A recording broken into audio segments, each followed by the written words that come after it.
Alright, I'm sorry for the interruption, everyone. It seems like we were hit by a micro EMP burst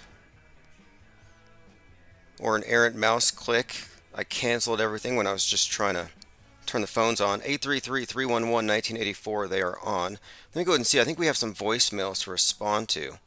Alright, here we go. Okay, I guess it's working. The voicemail sounds like crap. Like I'm in a. Okay, the voicemail sounds like crap. That's actually me. Bit of an auto criticism there. I'm gonna have to respond to that. I'll update the voicemail, and I also have some ads I actually have to update. All right, so let's see. Anyone here in chat?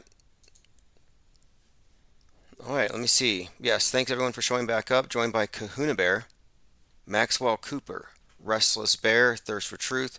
Again, thanks everyone for your patience. We were on just a few moments ago, on schedule, but we had an unscheduled interruption, but we're back on. Vacuum Cleaner said, I heard Full House is trending in hell.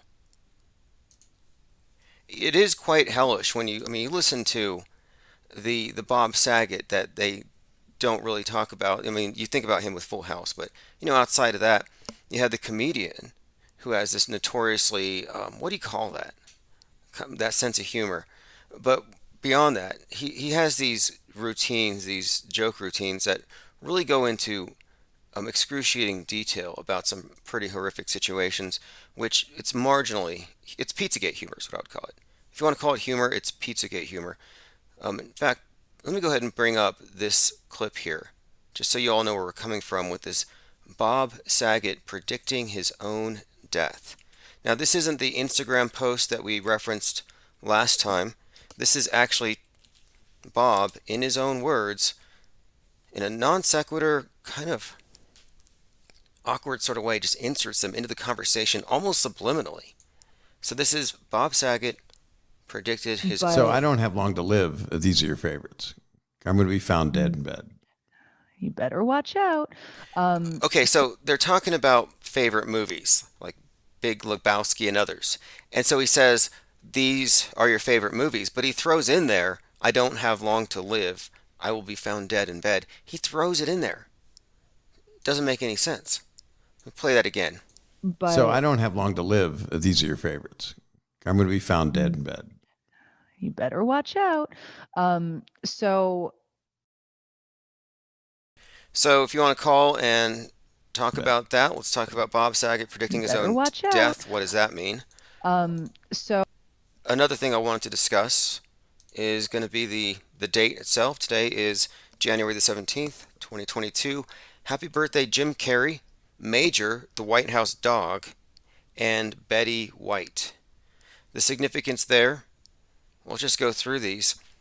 Most of you who follow this channel are pretty well appraised of how much significance Jim Carrey seems to place on the dog star, and it fits into all of his movies in some way.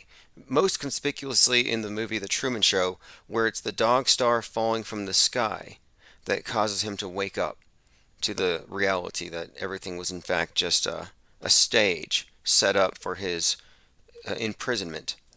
So here you have Jim Carrey's birthday being the 17th. Again, the association with Sirius the dog star in numerous films. It's his 60th birthday. Today, Major, the Biden family dog, turns 4. So happy birthday to that dog.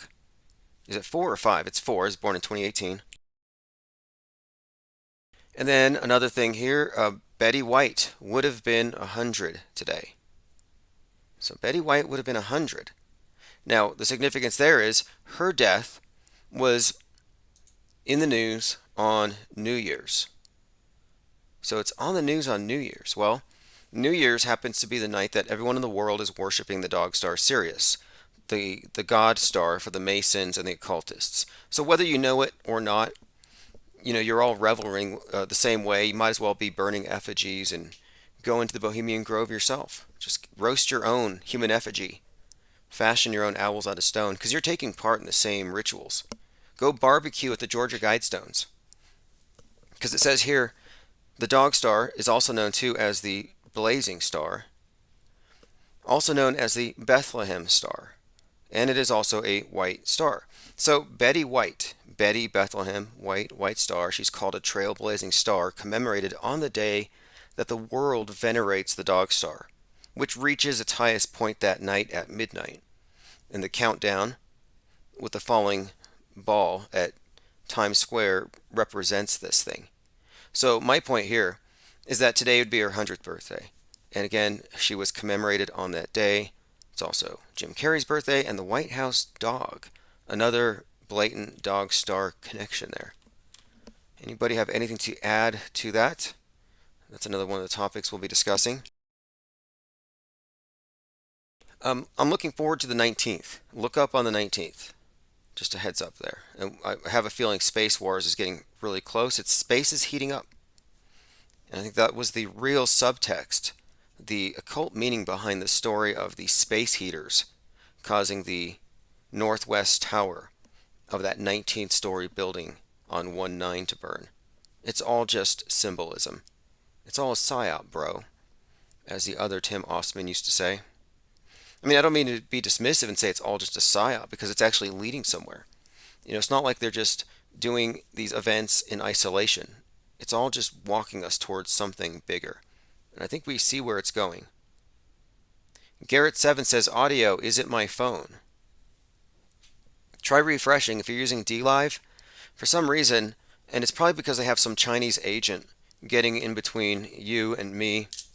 That way they can capture every meme and record what I'm disseminating. I mean, really, this is one of those companies that's totally compromised. You realize that DLive demonetized us because of our conversation about 1.6. We didn't believe it was real. And you know who's on the cover of the National Enquirer right now? The QAnon shaman. The QAnon shaman is on the cover of the Enquirer. I was at Walmart. I was like, this guy is there. Nobody knows how fake it is. They see that and they think that's just reality. I'm like, this is so sad.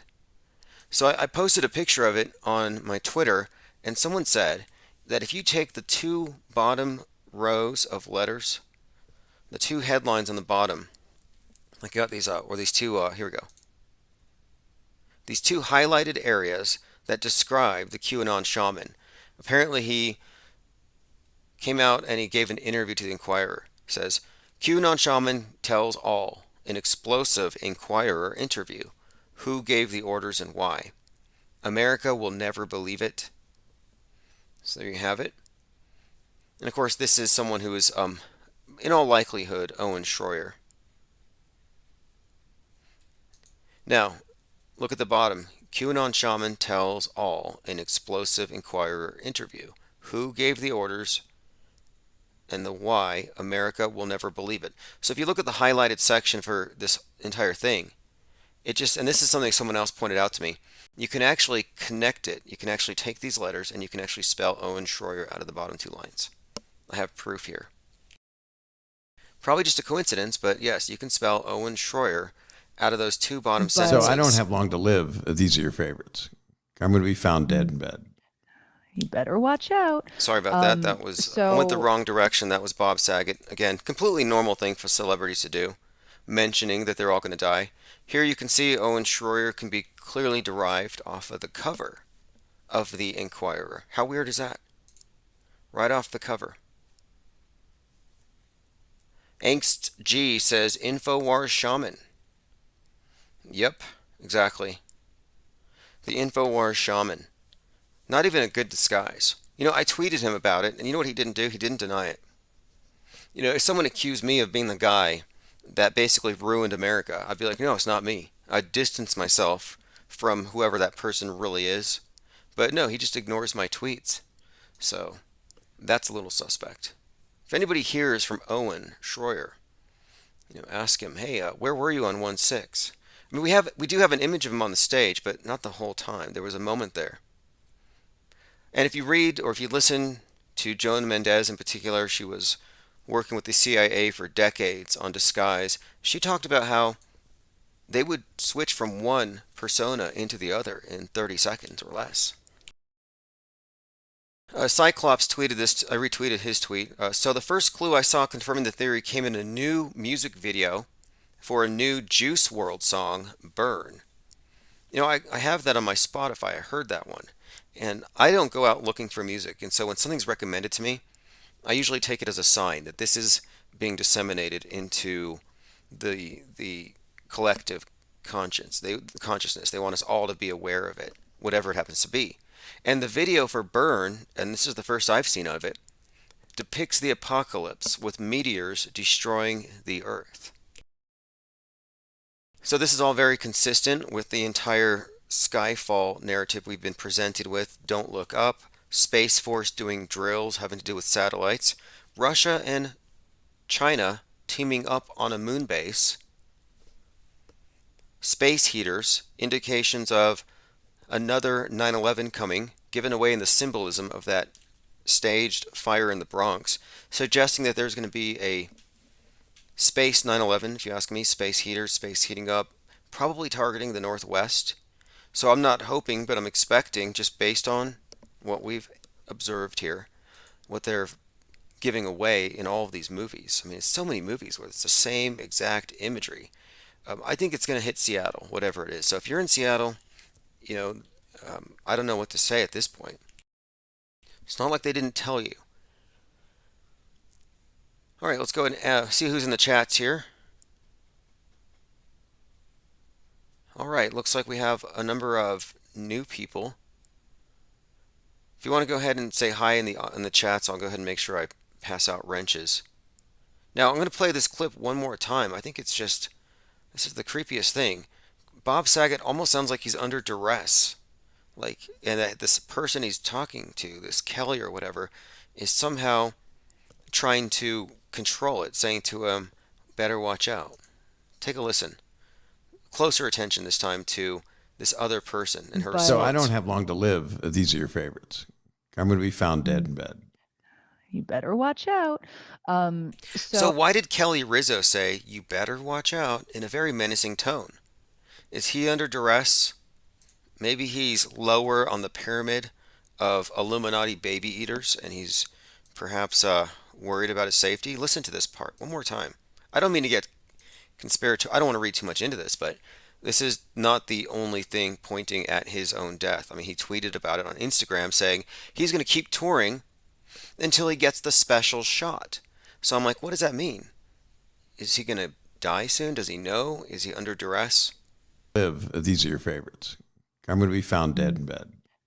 You better watch out. So All right, so that's the main topic. If you want to call in 833-311-1984, what is the deal with Bob Saget? Who killed him? Yeah, scratch your left eye if you need help.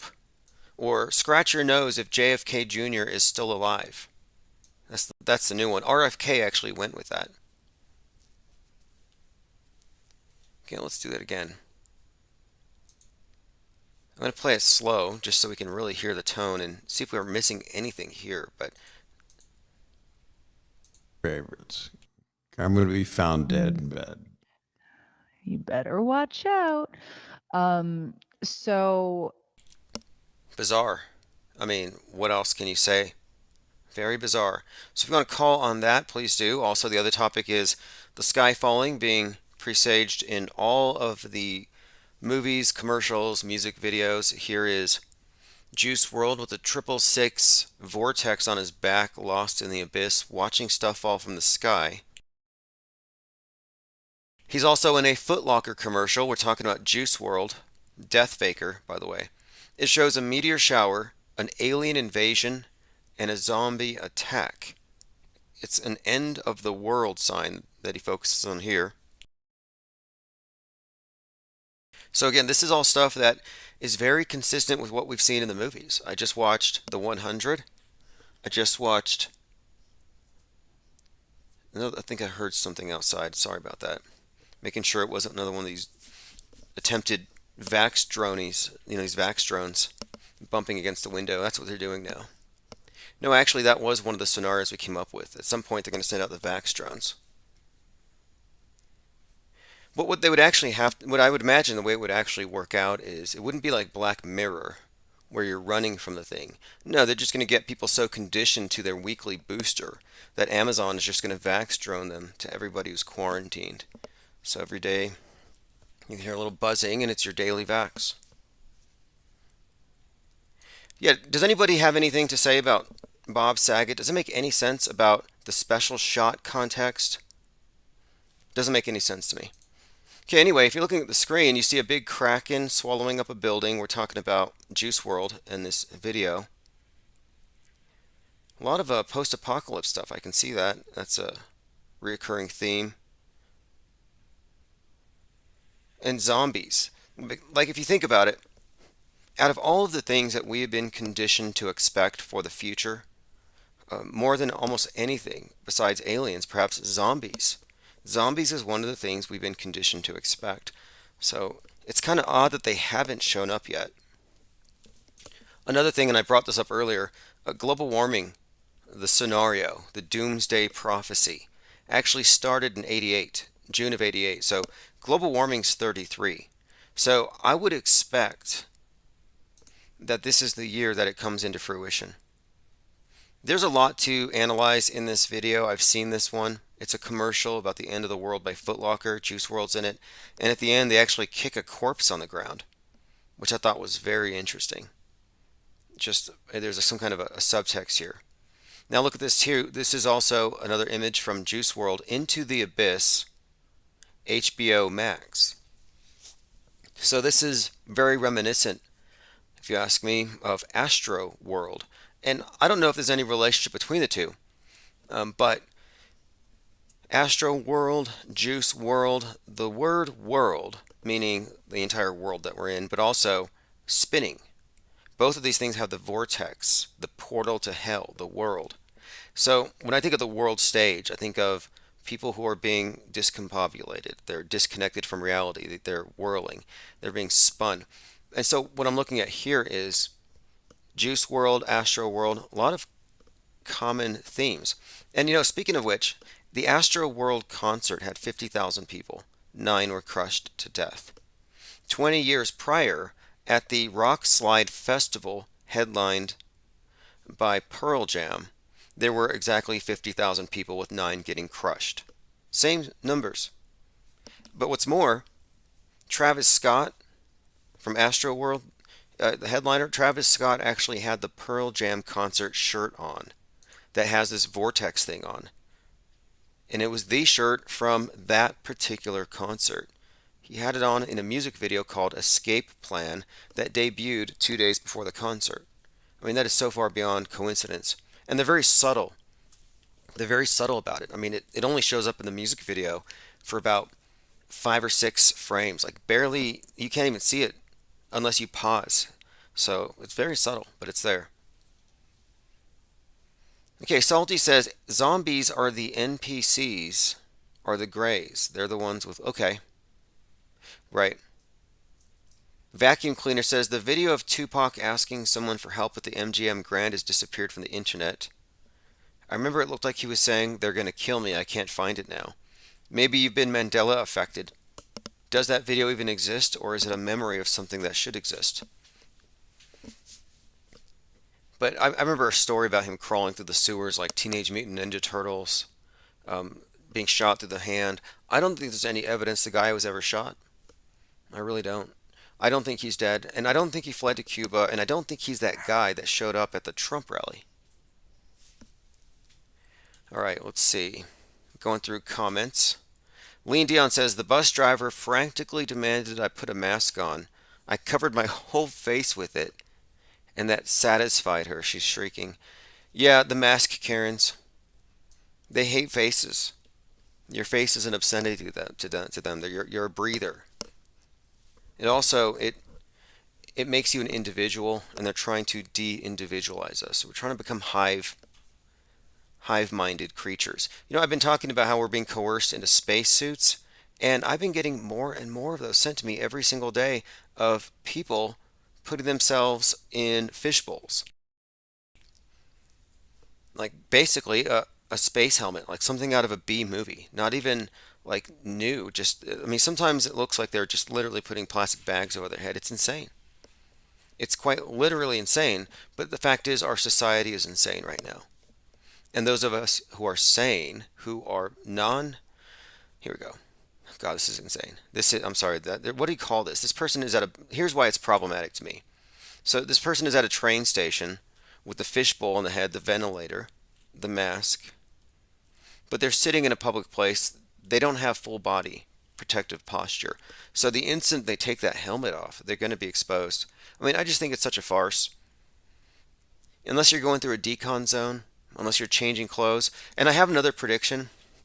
In fact, if you want to invest in it, I'd be willing to go into the business.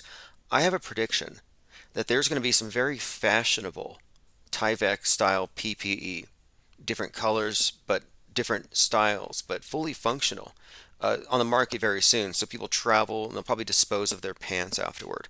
Like I think that's where we're headed. And that's a spacesuit. And we have been walked from safe spaces to social distancing. And the social distancing is now accompanied by creating social distance from the ideas and the quote hate that safe spaces were created to protect us from. Now, what might be another thing that could come along is if you're in one of these suits, they might make it possible to not receive communications from people who aren't high enough on the social credit score system, or like me. So it's like, oh, this person tweets about conspiracies. If they speak to me, I'm not going to hear it. This is just like Black Mirror. I think they're getting people into their own little safe spaces, like your mobile quarantine unit. It's amazing what they've done here. In many ways, this is a religious garment. What I see here is someone in a nun's habit. Nothing against nuns, but the idea is this is a new concept of sin. The whole virus, the pandemic. This virus, this is how they brought the atheists down to their knees. Because they didn't believe in God, but they believe in science. And they don't believe in a devil, but they sure love having COVID-19 because it's basically for them. It substitutes as the devil. And they love to watch it punish the non-believers. They celebrate it. They love their sorry anti-vaxxer websites. They love it when the science deniers die. It's like, just let the flat earthers go. Let them go die in Antarctica. That's one area where they're uber sensitive. All right, going through some comments. Salty Siren says, greedy breather. Bot2022 says, Bob Saget knows the script is probably just another death faker. She was more likely warning him not to preempt the script. Yeah, I got the idea she was higher ranking. Vacuum Cleaner says, I was probably just mandingoed. Yeah, I think you were mandingoed because it's pretty obvious to those of you who've looked, Akil the MC is obviously Tupac. But for some reason in 2022, that's not big news.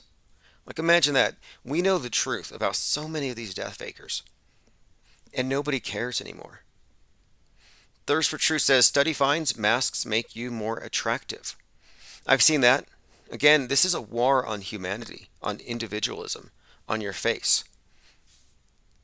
Facial expressions are being replaced by emojis. The only facial expressions that you're going to see anymore are the ones on TV.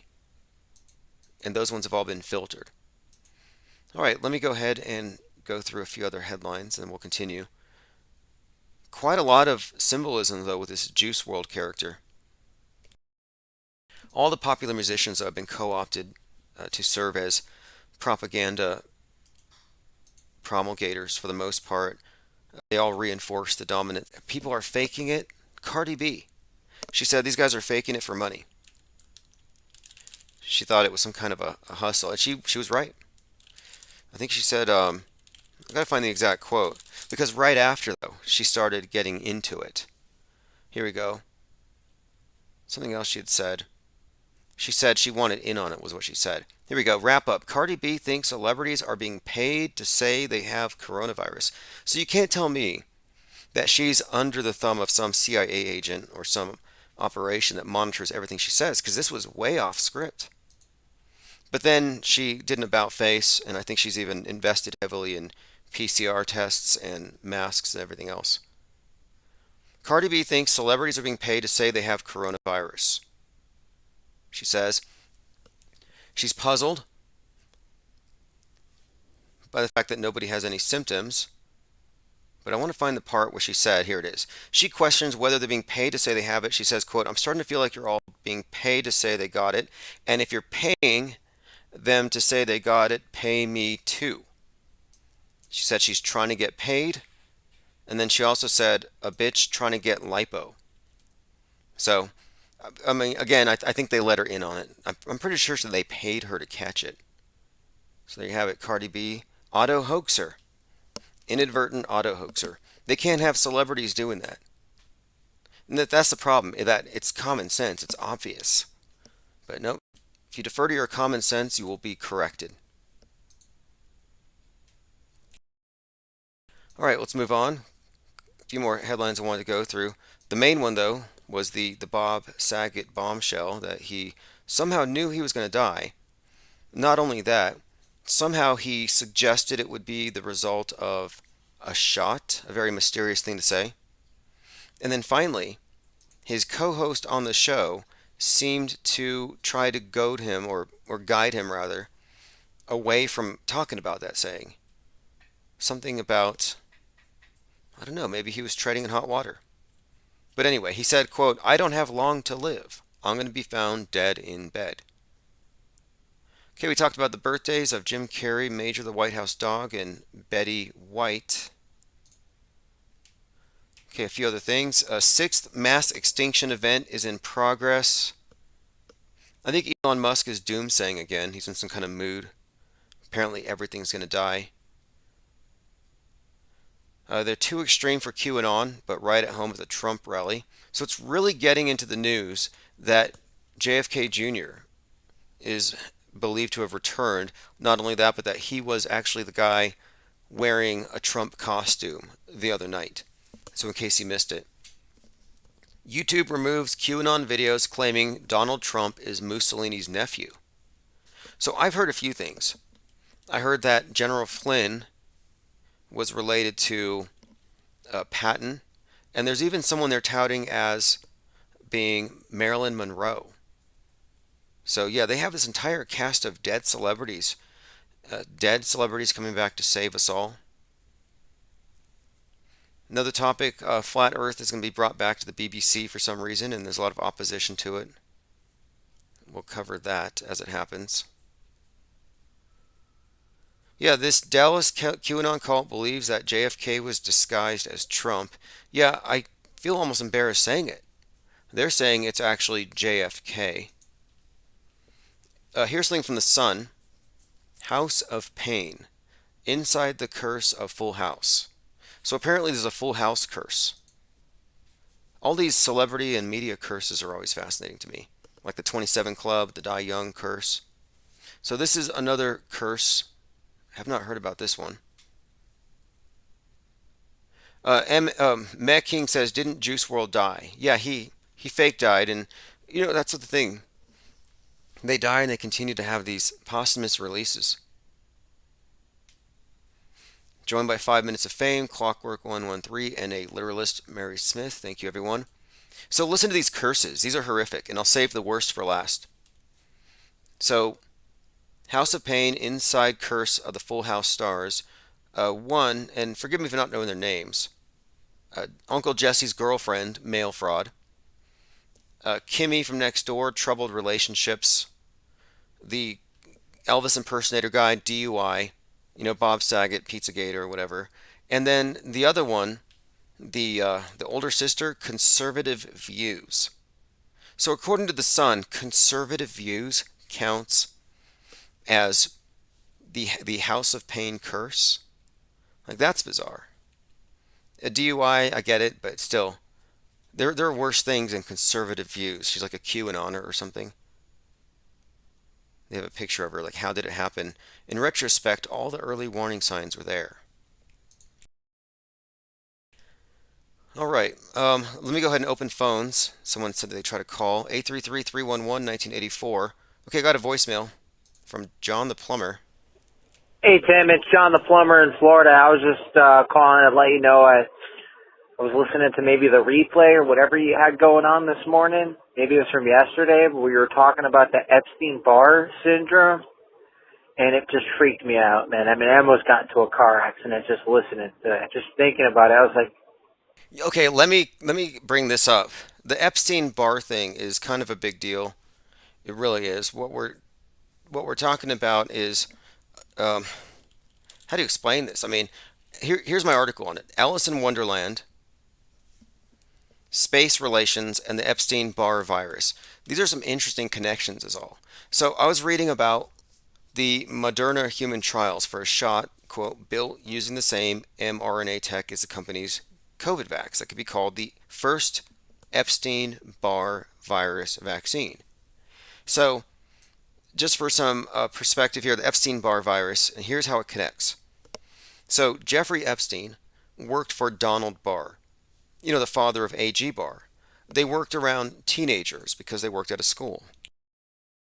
So you got Epstein and Barr hanging out.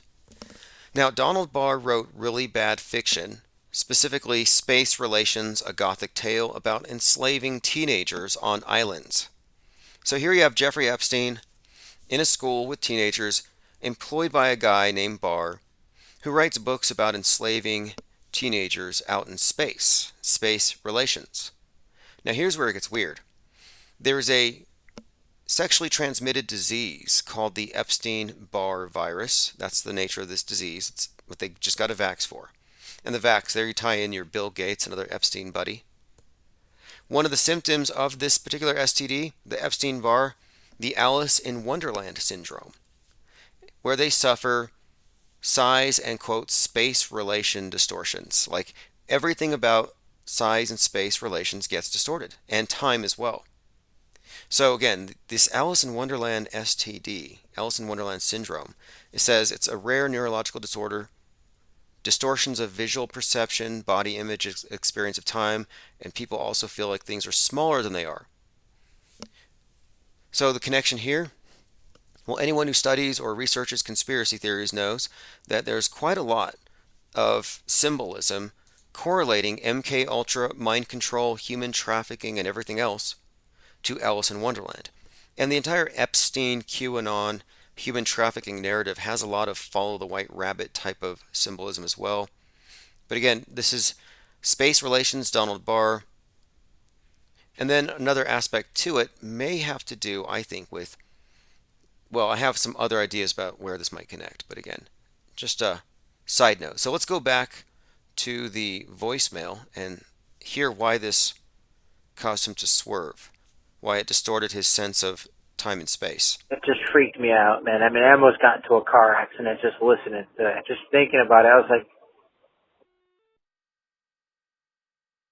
world, or even if we're in an actual physical world, there's definitely a meta script. I mean, if you point that out to anybody, I don't know how you could look at this world the same.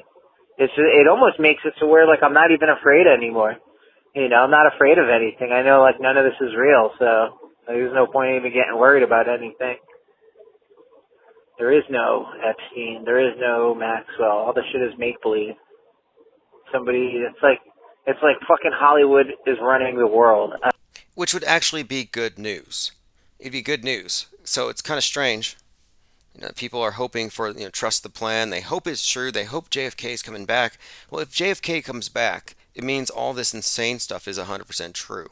So it's kind of good bad news, and maybe it's also bad news if you look at it in the context of their belief that JFK is Christ returned, and Christ returning after succumbing to a head wound, a significant head wound. So that alone is a miracle, which fits nicely with Revelations and the Antichrist with the head wound deceiving the world with the beast by his side, which might be Trump. I don't know. But the whole scenario here is the QAnoners are actually poised to worship the Antichrist. So anyway, let's continue with this voicemail. So no. But long-time listener. I mean, me and you, we go back to like 2017. I thought it was even before. I thought I was listening to the show since 2016, but maybe it's 2017. But long-time listener, I think this is the best show on the internet. Keep up the good work, and you take care, brother. All right, thank you, John the Plumber. And it, might have been the tail end of 2016, maybe, maybe. But 2017 is when we really started working towards this idea of testing, or rather breaking the boundaries established for all of these different ideas and creating a lot of this cross pollination of ideas, which is, of course, forbidden. Everyone's supposed to stay in their own little box. Infinite Muse says Alice is the name of the girl in Utopia. Oh, that's right. That's right. And Mr. Rabbit, and that's Alice in Wonderland stuff. Then you got Resident Evil, Alice, and then even Alice is the name of the wife in Eyes Wide Shut. The movie has Wizard of Oz references under the rainbow with very direct and obvious and explicit connections to child trafficking in weird elite parties. Lickety Splits joined us, says Auto Hoax or GTFO.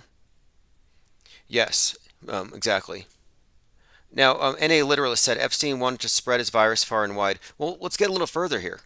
Okay, so Epstein was also into some kind of eugenics scheme, assuming he's real. Assuming he's real, wasn't he trying to sire hundreds of children and have his own little commune? Jeffrey Epstein hoped to seed the human race with his DNA. So if you get into this, it gets a little stranger. Because what I think we're looking at is this idea, because this is his version of transhumanism. Here's something from The Guardian. Now, this could all be theater, but this does connect. This does connect with this whole idea of space relations. In this bizarre world of scientists, private jets, parties, and eugenics. But anyway, my point being is this.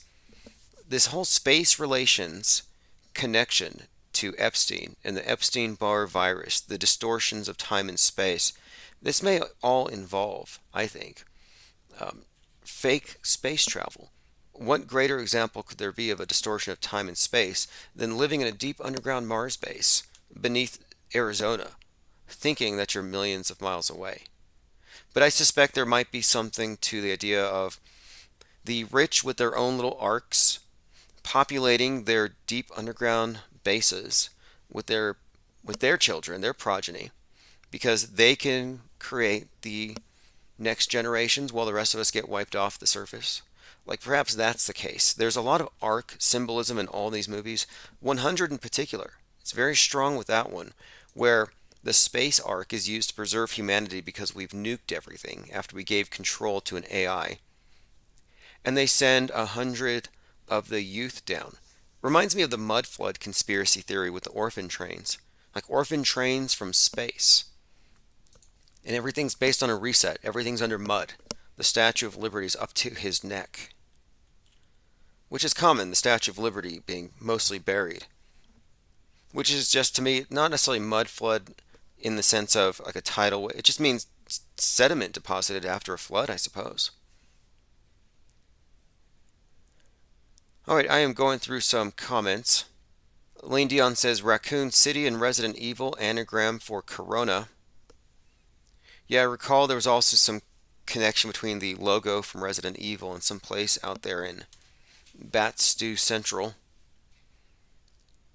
Alright, more headlines. I talked about Russia and China teaming up against NASA. As we predicted, they're building a moon base together. So that's what comes next, if you ask me. They will occupy the moon once they're no longer competing with the space cowboys. My Pillow's Mike Lindell hires Newsmax host Emerald Robinson, who claimed COVID-Vax has satanic trackers.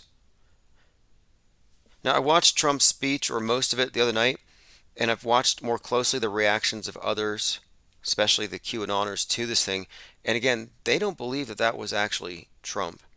They do think that that was some kind of a disguise, and they have a lot of, I guess you call this evidence, but this is what I want to share with you. This image here is, they believe, JFK. So it's kind of conflicting. Was JFK wearing the Trump disguise, or was that Junior tonight? And this is JFK in the audience. I find it more plausible that Junior could be wearing that a massive rubber suit than somebody who's over a century old. So here you have it, JFK spotted alive at the Trump rally. And there's nobody that can put a stop to this. Lickety Split says Lewis Carroll's best friend was a child, allegedly. Well, there are certain allegations, but the story of Ellis is the story of, it's even in The Matrix. The basic premise is one, distortion of, as we said, the Alice in Wonderland syndrome, distortion of time and space, but the idea too is that she's in a dream world. The rules are different. Everything's topsy-turvy. In fact, she falls down the tunnel. When she falls down the tunnel, like it's zero G, that's because Lewis Carroll came up with the idea of digging tunneling through the world, connecting the antipodes, taking the air out, and then having this vacuum through which you launch your craft. And he postulated you could send something through the earth much faster than going above ground, which is what they're now doing with Hyperloop, by the way. Electromagnetics and vacuum tunnels. I mean, it's all very interesting how these things connect. So Alice in Wonderland Through the Looking Glass. I think Through the Looking Glass, in terms of mind control and how it's used, I think that the meaning of it is the more indoctrinated you are, the more you're seeing the world through their lens, the looking glass. Infinite Plane Radio. What do you think about Bob Saget's death prediction or the emergence of JFK Sr. at the Trump rally? What would that be like? JFK Senior emerged at the Trump rally when? On Saturday night. I have a picture of him on the screen. I mean, first impression, does that even look I'm like telling him? you right now, okay. JFK Senior, would that be John F. Kennedy? Yeah, according to QAnoners, they believe that John F. Kennedy. No. That's what they believe. I'm not standing by that one. And then my other thing was, No. did you hear Bob Saget predicting from his own mouth, predicting his own death? No. I mean, Yep. I actually think they have stage names. You know what I mean? I mean, if they kill off their stage name, it's not really a felony. So, like, they can actually, you know what I mean? You know, Right. Yeah, it's like exactly. Prince. You know, So with Bob it's Saget, like Prince. okay, Prince. Okay. Prince died in what, 2019 or whatever, in his elevator, and that was not his real name. But so you're thinking that the character died, but he continues to live and collect the royalties or something? Yeah, I mean, like he won't. I mean, like the stage name is like their, fake created life. So when they kill off their fake created life, well, then they can still live as their real name, their corporate name. I mean, that's what I think these guys do. But I don't know about JFK. I mean, he'd be pretty old, probably dead, by now. I mean, Good point on the name thing. And for people who might find that tough to rectify, consider this: crisis actors. You take on a fake name, you perform on TV, and that person dies. It's not you. And I think with some of these celebrities, we might be, and some of these more prominent propaganda outlets, yeah, death fakers, they just move on. And that would explain how they're all able to eerily predict their own deaths. This is like all of them. right, and usually get away with it. If somebody finds out about it, it's just like, oh, I'm a stage name. It's just like another act, But yeah, I Right. think like the Prince thing, what was her name? What was his sister was Tyga Rogers Nelson. Like she didn't even know Prince was like a celebrity or whatever. Oh yeah, But like, Prince's how sister, did she not? Prince's sister, Yeah. Tika or whatever. Yeah, Tyga, yeah. Taika or Tika. She was also a singer, but yeah, a few people suggested that she was in fact Prince in a costume. Yeah, take all he has to do is like dress up as some fat old lady. I mean, same size. It looks just like him. If you look it up on Google, I mean, you can kind of see it. But I mean, that's what they do though. That's why he took the name, the symbol. He named himself a symbol. He wanted to get away from that. His name being, a debt collector, or being, you know what I mean? I don't know. Well, look, I think so. I think so. JFK. No, okay. I'm not on board with the JFK thing whatsoever. I think it's a crazy psyop, but I'm just surprised that it's not going away, and that it's been encouraged by the Kennedys. Robert F. Kennedy has encouraged the QAnoners to think that John F. Kennedy Jr. is coming back to save them, and then somehow in the last year they added on the JFK thing, so it just went deeper into this other Anyway, yeah, reality. you're right. No, yeah, no, I think you're right. That JFK. I don't know. There was a theory that went around though that I actually kind of caught on that he was what was his name? Jimmy Carter. Like Yeah, 10 years yeah, later, because they actually look the same. Like that was almost viable, but then of course, I mean, who knows? yeah. I would wonder too. It's like, why would you take a step down looks wise? But I don't know. Maybe, but whatever it is, they have also gone beyond just this idea that they're fighting this coup. They're fighting what they believe was a takeover in the '60s. They're fighting the deep state, but they actually think now that the Kennedys are literally the blood of Jesus. They call it the Jesus strain, and that No Trump, way. they call it the Jesus strain. So it's literally the fact they believe that this was the second coming, that the New World Order stopped when they shot Kennedy. So he's going to come back. No, no. I mean, they've had control. I mean, they have total control over everything. I mean, there's like plenty of like spider webs. I mean, if you learn about the New World Order and you figure it out, well, they got a guy there explaining it like David Icke and Alex Jones. And then when you figure out there are a bunch of shills, then they got another spider web to get locked up in. And then they got, you know what I mean? I don't know. You never knew it was a shill, but I mean, yeah, like, I don't think it doesn't have to be that deep for people. You know what I mean? I don't think people pay that much attention. The normal people, I mean, yeah, you got the fringe, like 10% maybe of the population that understand the fakery, but they don't care about them. And so, I mean, I don't know. Yeah, like what we were saying. I don't know. Well, the But other you were day, showing, yeah. I'm not listening to your stream right now. I'm not looking at it because I don't want any feedback. But let me take a look. no, look, I've been talking about this for a few days, that there's a few articles that are pointing out that people cannot tell the difference between what is real and fake anymore if it's on the screen. And that Yeah, matters now that we're approaching the stage where they're going to start hitting us with fake asteroids, and there's no way that people are going to be able yeah, to tell the yeah. difference. They're just going to Right, assume right, it's real. right. Oh, did you ever see, by the way, did you ever see anybody fall on their face in front of you from this supposed, like in Wuhan? Did you No, see any casualties yourself? wait, from coronavirus? Yeah. Like in the No, you didn't I trip over don't any know anybody. bodies walking to the store. You didn't see them in the streets because No, no. that's how My it. sister's a nurse, and she like had to play the role, but I mean, I know for a fact she won't get the vaccine, and so a lot of nurses won't get the vaccine. So no, I never saw anybody. So nobody I know got sick or got hooked up to a ventilator.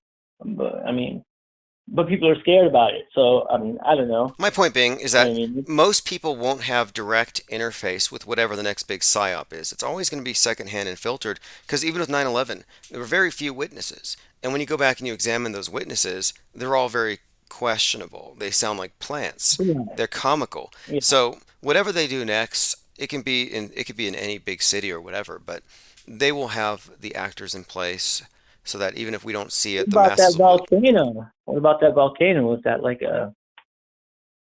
was that like a psyop, or was that just kind of a natural kind of event? Like that was my question lately. But Yeah, I look, um, I'm a total volcano denialist. Like, I mean, I'm not saying they don't exist, but I don't accept what they say is the cause, and it's just too mm, easy to fake it. So it's too easy, it's too convenient. Like last year, you had that eruption at the island, St. Vincent Island, where after 42 years, this volcano erupts, and suddenly it became a major point of contention. Are you vaxxed or not? Because if you're not, you can't get on the escape boat. So the message there was, if you're saved, you go to heaven. If you're not, you get the lake of fire or lava. So, I'm totally open to that just being a big smoke bomb and a big piece of performance art just to frighten people. So, no, I'm open to the possibility it's faked. And I looked at the footage from the Himawari Japanese satellite, and it was just bad CGI.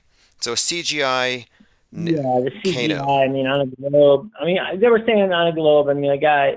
Briefly, I was watching another stream earlier, and a guy actually brought the fact up that on a globe would was it the blast.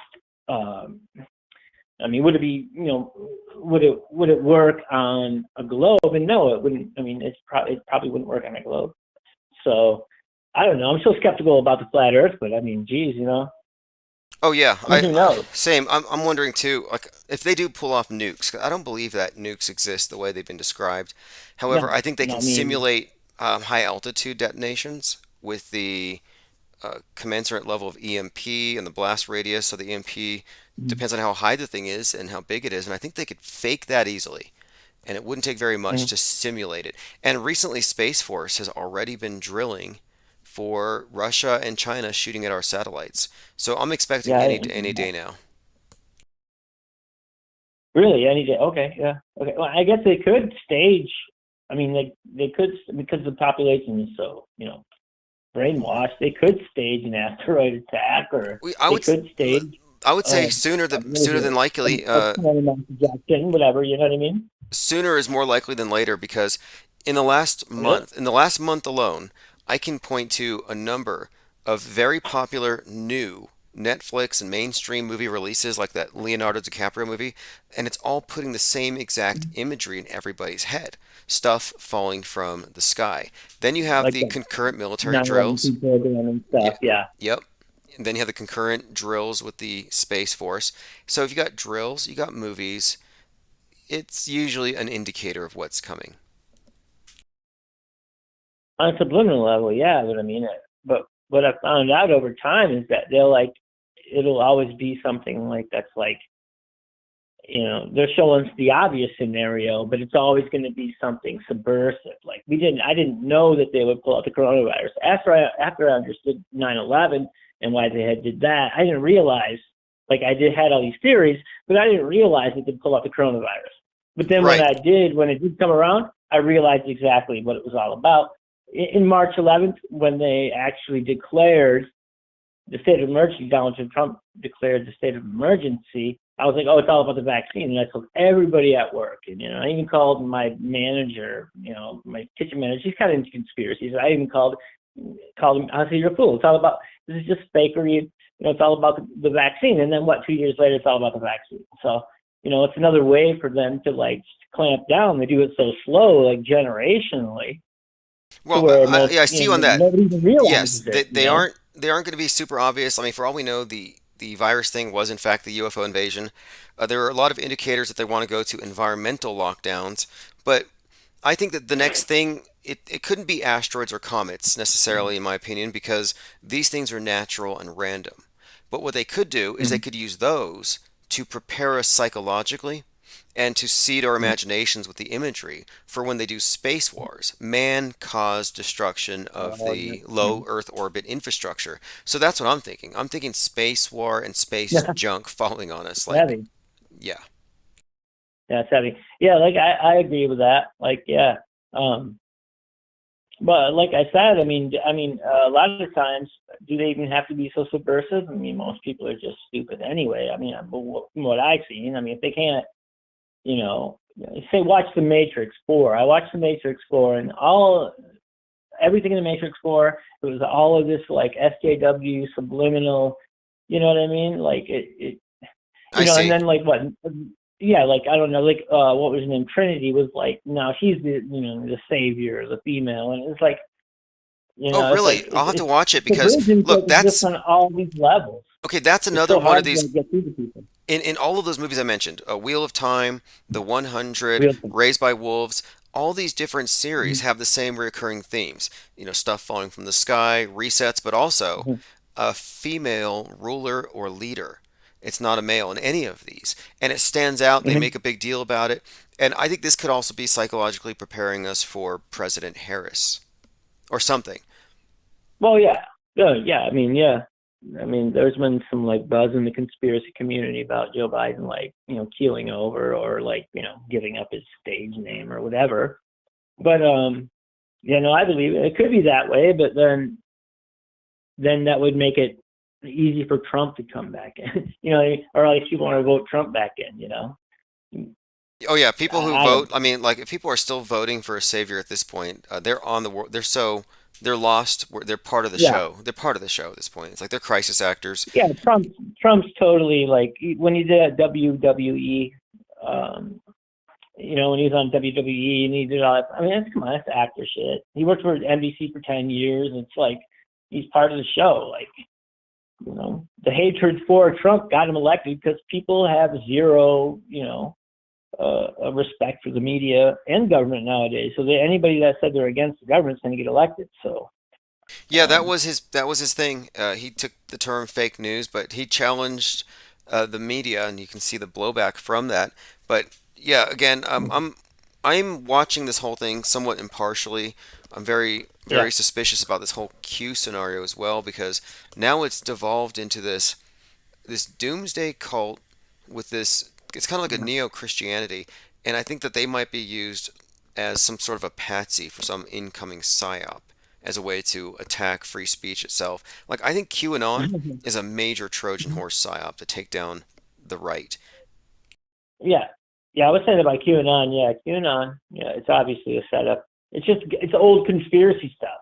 It's like shit that anybody that had been into back in 2004 and 3 and knew about 9/11 and had like figured out that Alex Jones, even figured out that David Icke is a show at some level, you know.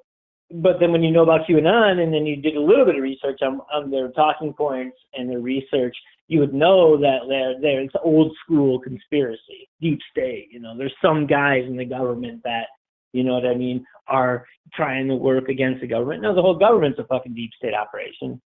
So, Yes, you yes, know, that was one of the things that so stood out to QAnon's me. fake because of that. Do you believe in a deep It's, state versus a not deep state, or is all state the whole? It's like, is it good cop, all bad cop? state is deep state, yeah. I mean, they're to govern the mind, govern the mind. They're trying to, they control. The only way for them to seem, um, you know, only way for them to have a point in reality is to then keep us under their control, to govern us. I mean, and that's the whole game. And that's why the bankers invest in the corporations, the bankers invest in government, you know. Yes, I mean, yes, people and don't understand that it's a business, in and of itself. But I mean, I can't really say because they confuse. I mean, there's so many shows out here nowadays confusing us on every point. well, check this out. At least This I is understood Alex Jones and David Icke were shows. I like But to point out things that indicate that the game is rigged, and the only way to win the game is not to play.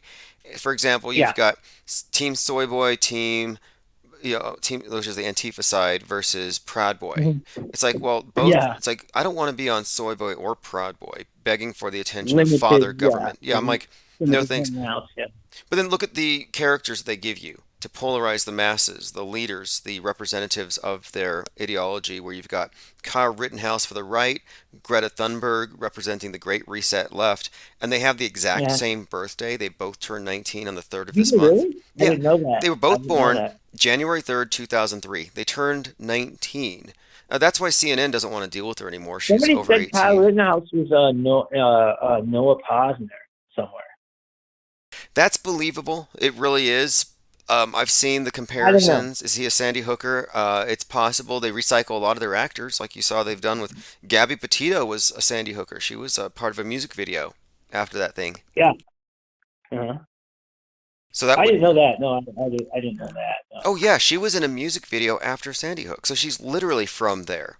Not only that, Hmm. but when her body was still missing, the same guy that did the autopsy on Adam Lanza commented on the state of her body, the hypothetical state it would be in. So yeah, it's the same clown show and all the same clowns every single time. Hey, I'm down, man. Yeah. I mean, I feel you 100%. But yeah, I don't know. One guy, Tyranny News Network. I don't know if you know, Peter Klein. If you ever heard of him, he did Charles Manson. It was called Sharon Tate Murders. The monsters duped us again. And yeah, that's what really turned me over to the rig. But a lot of people call Peter or Tyranny News Network. He did also IMS. They developed he produced and developed We Need to Talk About Sandy Hook. Okay, okay, But that's good. That's some really good you ever stuff heard of him? actually. Yeah, I have, and that's some really good cutting edge. In fact, that's what really got me to look closer at the media was we really need to Hmm. talk about Sandy Hook. And right after Mhm. that, because I was already noticing patterns just in the characterizations of these different shooters, and I was really fascinated by that. And I came across that stuff. And this Charles Manson Yeah, thing's very interesting. This he did it. I think you can search it. It's called the Sharon Tate murders, the monsters duped us again. And there's only one channel on YouTube that has it, but it's definitely on BitChute. But yeah, like that's what actually really, kind of like sold me to the hoax. Like, I mean, like they can literally hoax anything to counteract any, grass level or, any, actual revolutionary group. You know what I mean? Yeah, it It's was a all false flag. Yeah, grassroots you could call movements or it whatever. You know you what I could mean? call it a false flag to demonize Yeah. the False anti flag. establishment, the hippies, anybody who was against the war. And so I would look at this thing as like a false flag. And you know what's interesting about this thing? This was in 69. And I've noticed a lot of narrative templating from 68 to 2020. So I was looking at 1969 very closely thinking we're going to see elements of 1969 in 2021. And you know what happened in 2021 on the anniversary of the Manson killings? We had the QAnon guy with the spear murdering his children. Really? And he said Q sent I me. didn't know that. So it's how these guys are like, "Oh, well, Manson sent me to do these killings." In this case, it Yeah. was Q sent me to stab my kid 17 times on the anniversary of Oh. the Manson killings. So I just thought, okay, wait a minute here. Now you have this guy, and his name, Charles Manson, CM. This other guy, Matthew Coleman. And I'm like, wait, Matthew Coleman, just like an inverse, a right wing Charles Manson, is now the Mm-hmm. face of QAnon next to the QAnon shaman. And so this again, I'm Know thinking that. this was put out there, Savvy. I think, to Yeah. demonize the movement and to terrorize people about the QAnon Or thing. or to demonize any kind of grassroots movement or patriotic grassroots movement in America. But Yes, he was a yeah. Christian grassroots, I guess you could say. He had his own little Christian views and, of course, his own little shop.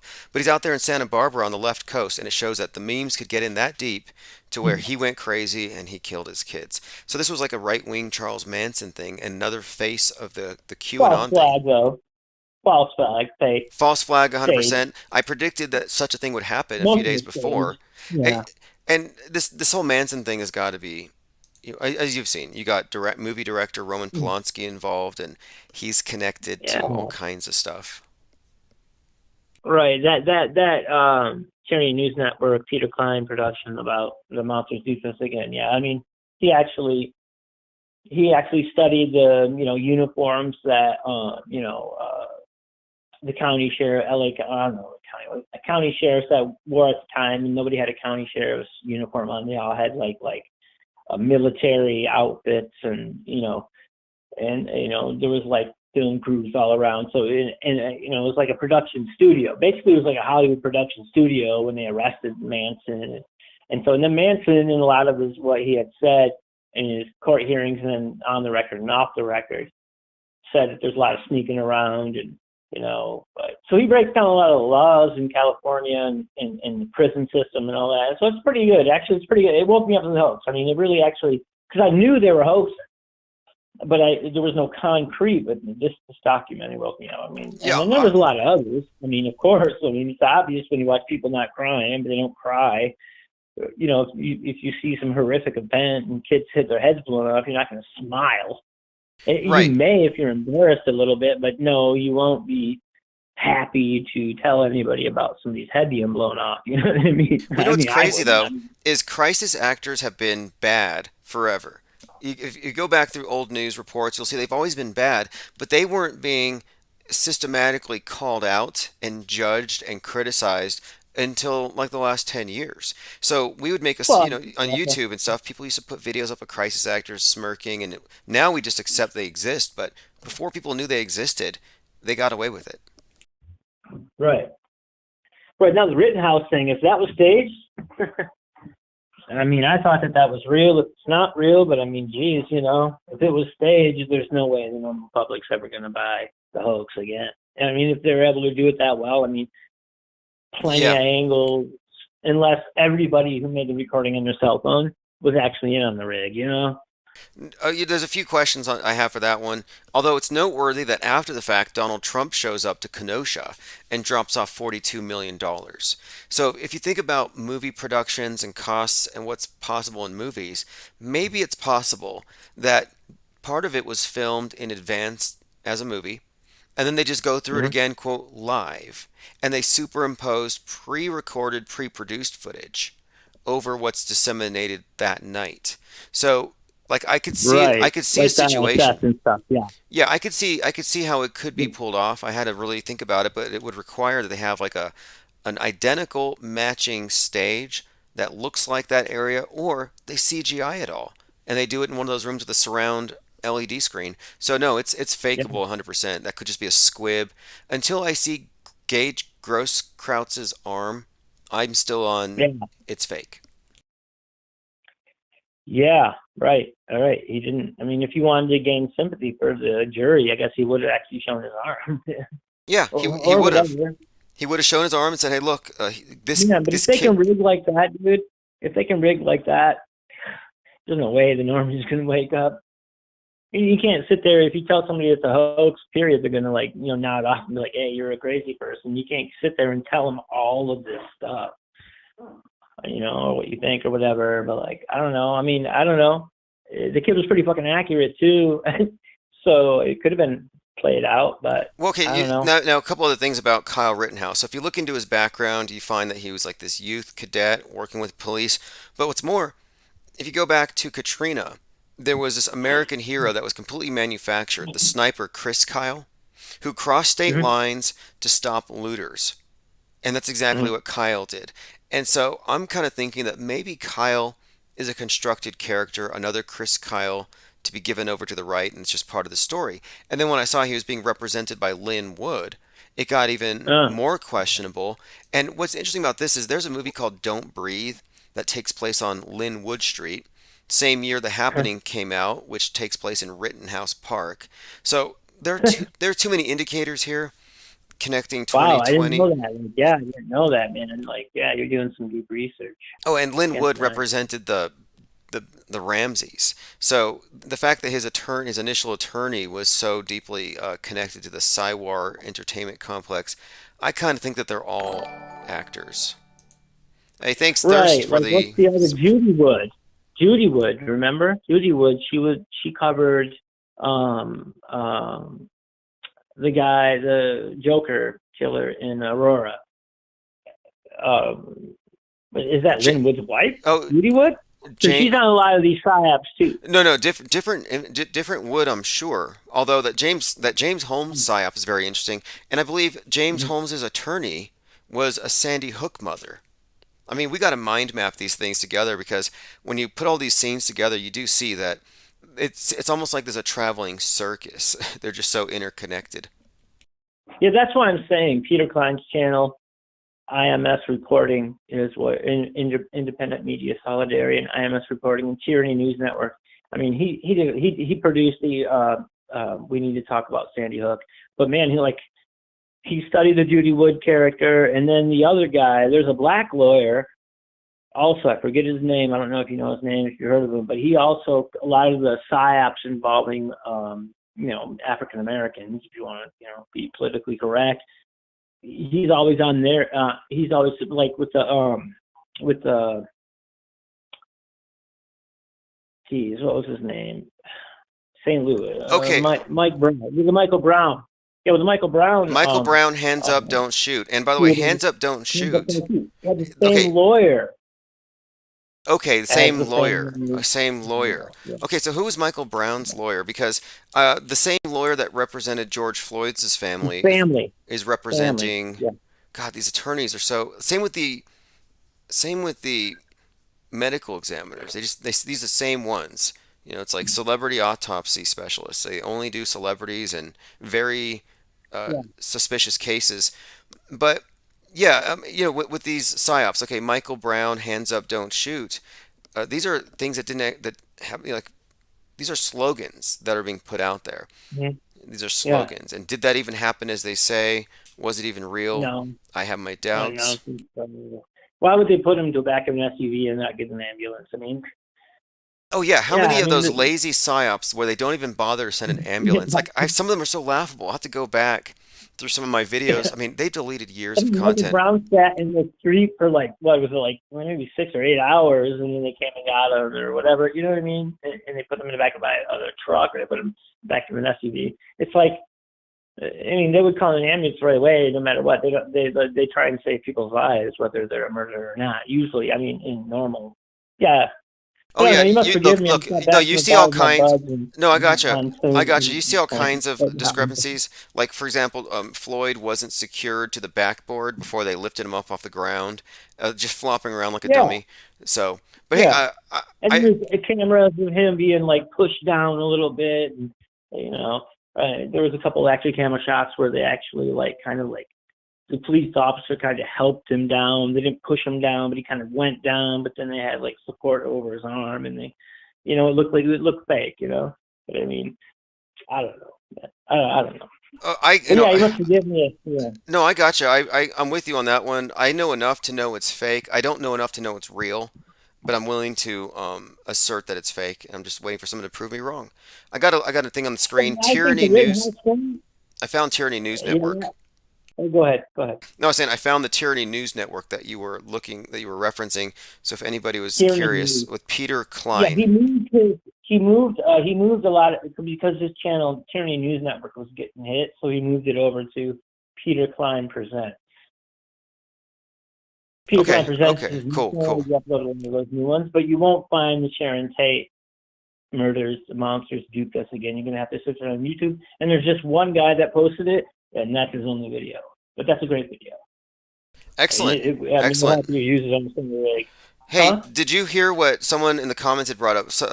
They believe that Kyle Rittenhouse was Posner or whatever. Um, Yeah. yeah, I think that's likely. But have you I'm seen the not other reading one? my comments right now. I have it off to not have like reverb. That's what everybody says. Oh when you no, no, I'm comment, just but saying like do you are you on board with the idea though that Adam Lanza was repurposed into David Hogg? I don't know, man. Like I think, like remember the real character? I think Adam Lanza was his brother. You remember that? Actually, I had real photos of his brother. So I think they just took the picture of his brother and then just kind of like edited it up and said that he had a brother. Oh, okay, okay. Now That's what I that's think. Remember? Yeah, remember? I mean, yeah, he had an actual brother, and then I think they just Adam Lanza was his brother, and they took his brother's photo and then turned him into Adam. hey, someone in the Makes two of chats them here sense. said that Crump was the attorney for Michael Brown. If that's the case, Trump, yeah, oh my God, and yes. Okay, okay. So and on the thing 9/11, about on 9/11/2020, Crump was there at the Derek Chauvin hearing wearing an 846 over his mouth, which is just super symbolic when you connect the 846 as the starting time of democracy and stuff 9/11. like that. Yeah. Okay, interesting. All right. PSYOP attorney here. Wasn't it with also in the Zimmerman case? What was the kid's name? I mean, I forget these days. It was a long time ago. What was his name? Trayvon Martin. Trayvon. Yeah, Trayvon Martin. I think that lawyer was connected there too for the family doing PSYOP, but I'm not sure. I'm not sure. Yeah, I, you know I those can't. those psyops are so interesting because Yeah. what they play both sides. They manipulate the public. So in that case, Mhm. they say, "Oh, it was a racial hate crime," and then you hear the audio, and it's all chopped up. So it's chopped up to make it sound like he's racially profiling, and that's Mhm. the picture they put out there. They changed the coloration of Zimmerman Mhm. on ABC. They doctor the footage. They Mhm. changed. It's just so it's like each side is mendacious. They're all just liars, but they're all participating in a major lie against the public. So, yeah, it's a world of lies, and it goes back, and you can see it's the same cast of characters, the same attorneys, the same Yeah. symbolism. Yeah. Judy Wood, like I think if Peter Klein on his channel, it might be on Tyranny News Network, but he does Judy Wood, and then he goes through all the mass shooters that she had covered, and even like the Dylan Roof situation. You know what I mean? Like Crump was there too. I think. I Yeah, can't be certain. yeah, Right I'm pretty sure he would have shown up there in Chattanooga, and then I think the families there got 29 million, which is crazy, the amount of money for that the goes hoax, in. man. For the hoax. Yeah, that one was really You perplexing to me because it's know? like, wait a minute. He goes down before they took him to the Burger King to get a Whopper, which is sort of a hint. Yeah, I You know, know. he shoots up a church Yeah. meeting with 9 people, and then 3 days later Yeah. or so, they're having a service. It's like, shouldn't it take more time to figure out where every bullet went And how do you have time to Number clean one, up the number two, blood? no court by trial, no trial by peers. You didn't see any of that. No court TV, no nothing. Like a major shooting like that, and it's not on day to day like normal court hearings that they do. Because if you watch court TV, they cover a lot of hearings, but with these major hearings, they don't cover. Same thing with the guy. Remember the Thanksgiving Day? They call it, I don't know what it was, massacre. I got what they were over up. It was in Woosaki or whatever, Wisconsin, and the guy just drove through. Ran over a bunch of people. He's in court, but where's his trial? There is no trial. You'll Oh, never that even that see a guy's trial. pictures are so It's phony. crazy. That guy's such an actor. But hey, the guy that ran over those Yeah. individuals. Okay, consider this. So the initials for the place where it happened, the name of it, very interesting. I think it was in. Let me get the exact location. The truck attack in Wisconsin. The thing is, it happened on the date that Kyle Rittenhouse is the verdict. He's not guilty or whatever. The car Yeah. ramming incident in Waukesha or Waukesha. So anyway, this the thing is, okay, so the year before, exactly the year prior, when Rittenhouse posted the $2 million bail, there was an attack, there was a shooting at a shopping mall in Wisconsin the same day, and it was some 15-year-old.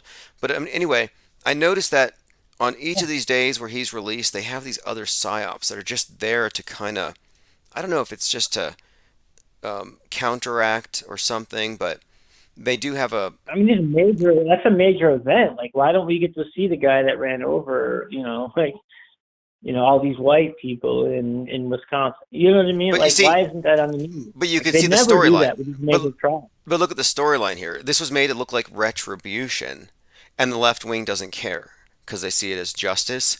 And in a way, I think that they're appeasing the bloodthirst of the left wing mob, who says, "Oh, these people got what they deserved." And that's kind of what I'm suggesting here, is that yeah, it's probably a hoax, a psyop to diffuse the tension, to make it seem like both sides got equal treatment. Right, that's like every psyop, though. There's a small, totalitarian kind of tiptoe, I guess. I'd use David Icke's words. But yes, it's a small totalitarian tiptoe over generations.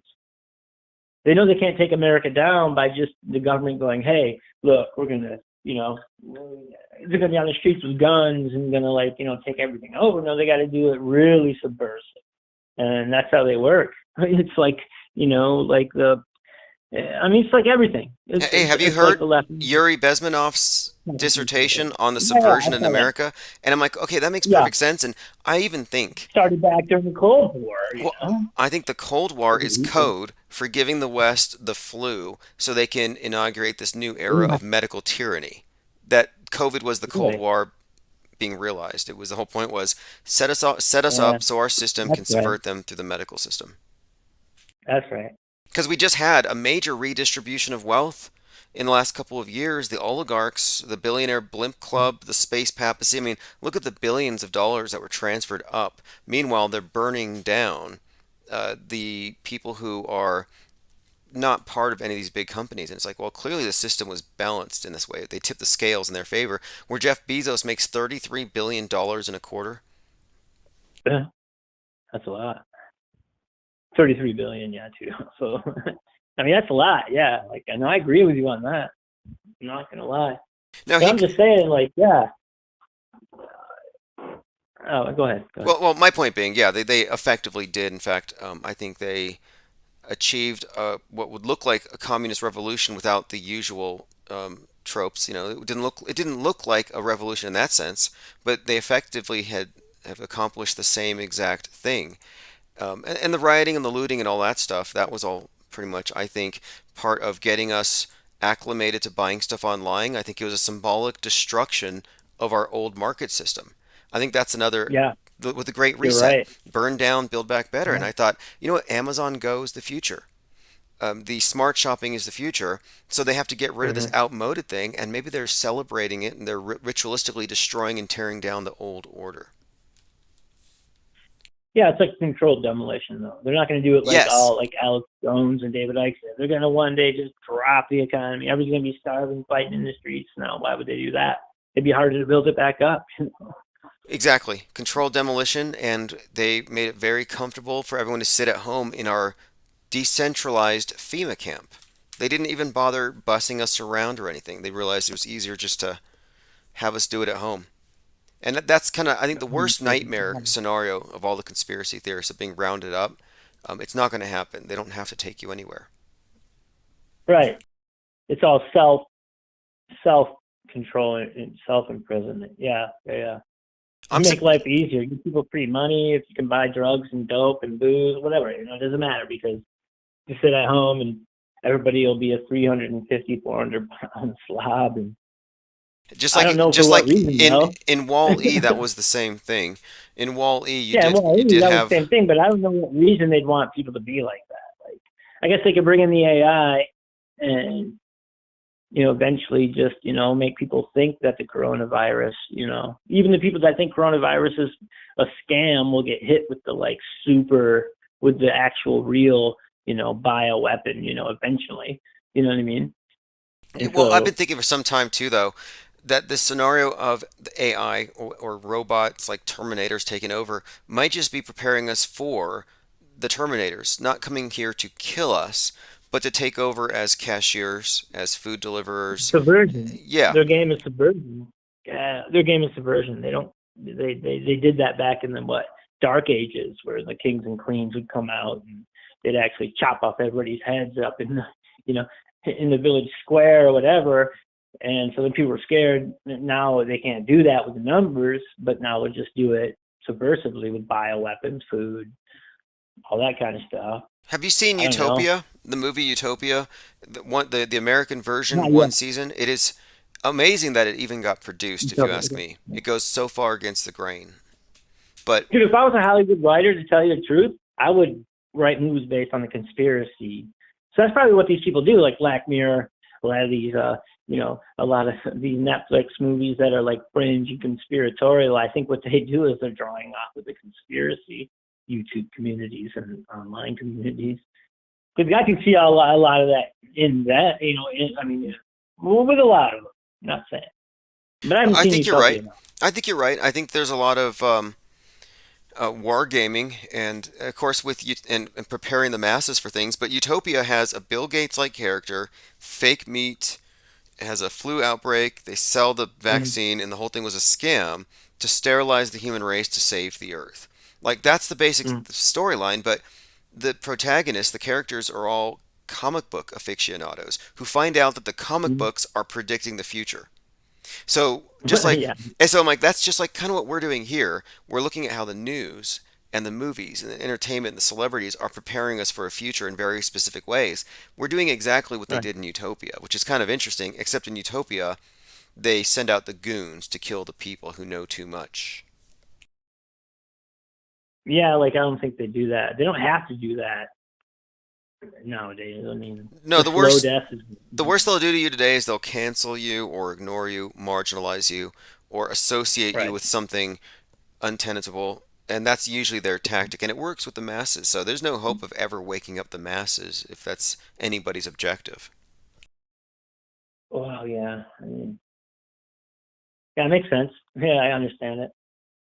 But anyway, Yeah, I want to say that this is gonna be I think a very interesting year ahead, because I think the public is probably experiencing a great deal of COVID fatigue. So I'm waiting for them to bring in the next major psyop.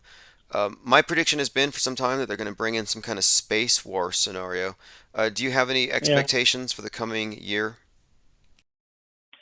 No, not really. But the asteroid thing, and I mean, not really. I just think that like,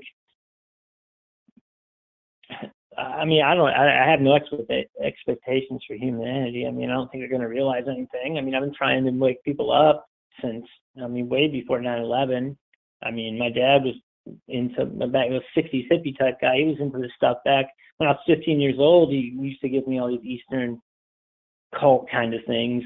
And so he kind of woke me up that people are asleep, but I didn't know it until 9/11 happened. And then actually David Icke woke me up about, what was going on.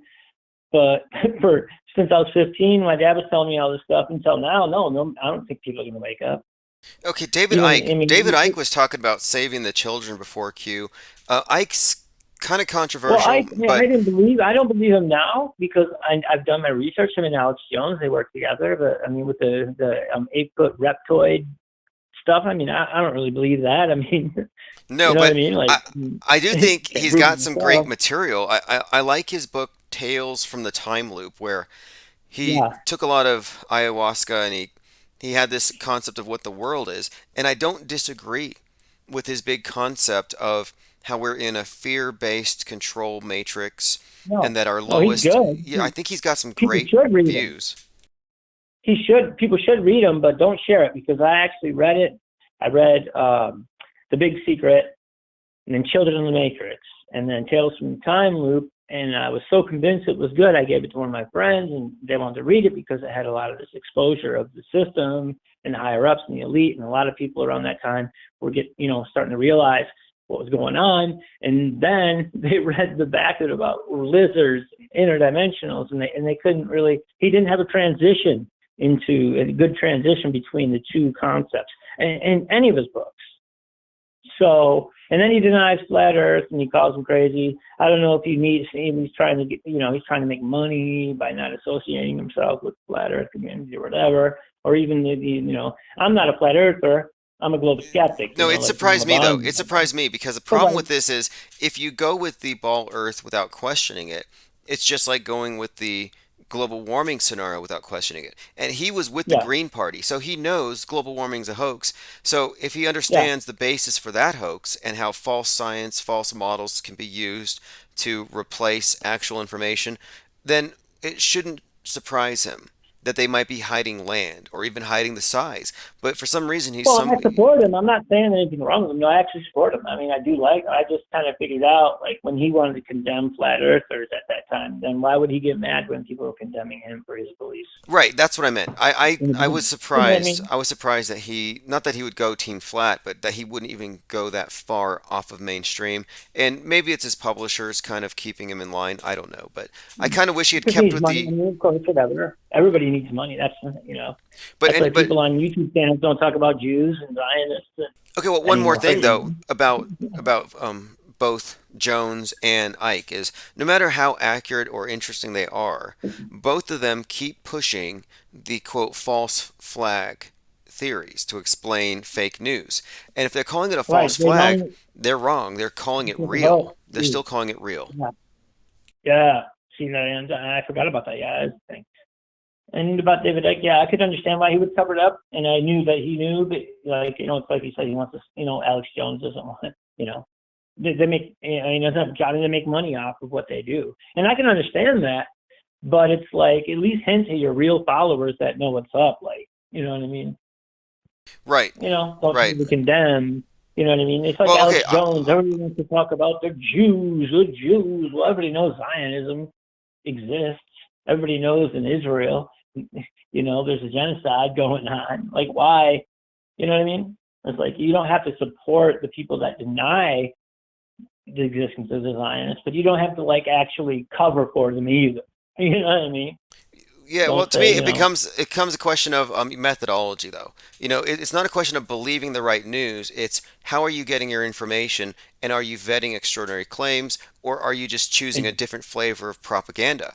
It's like, right on. so, and I see that with every group. They all have their scapegoat, they all have their scenario, and everyone's accusing everyone else of trying to genocide them. And when you look at the bigger Yeah. picture off the world stage, it seems like a bunch of teams being pitted against one another. But again, I think we should be able to talk about any of these things. And Ike has Yeah. been censored relentlessly because the ADL thinks that Jew and reptile are the same thing. And he never said that. They say that. And I'm Yeah. like, they're the anti Semites. They're the ones who are committing hate crimes by censoring his books. But that's Yeah. one of the reasons why he got away from the reptilian explanation. But I like the idea of So you do comparing. support David Icke. I mean, Well, I like his work. I do. I like his. so you would actually tell people yeah, you should read David Icke books. I would. I o- tell people they should read David I Icke would books. only. Like Norman, I would only it works. recommend. I would only recommend Tales from the Time Loop, but I would only recommend it because I think he has had legitimate experiences with synchronicity. I like his thought Mm. processes in some ways, and I think he does introduce people to symbolism and stuff. But there's so much Yeah. misinformation. I would probably maybe recommend just a few chapters possibly. But no, I wouldn't say I agree Really? with his Okay. big picture. Yeah, no, yeah, actually, yeah. Like, I support, say, for instance, like John LeBon. Like, I've been a sub to him since he had begun before the when he did the Flat Earth Roundtable and stuff like that. So he's got a good angle on his channel.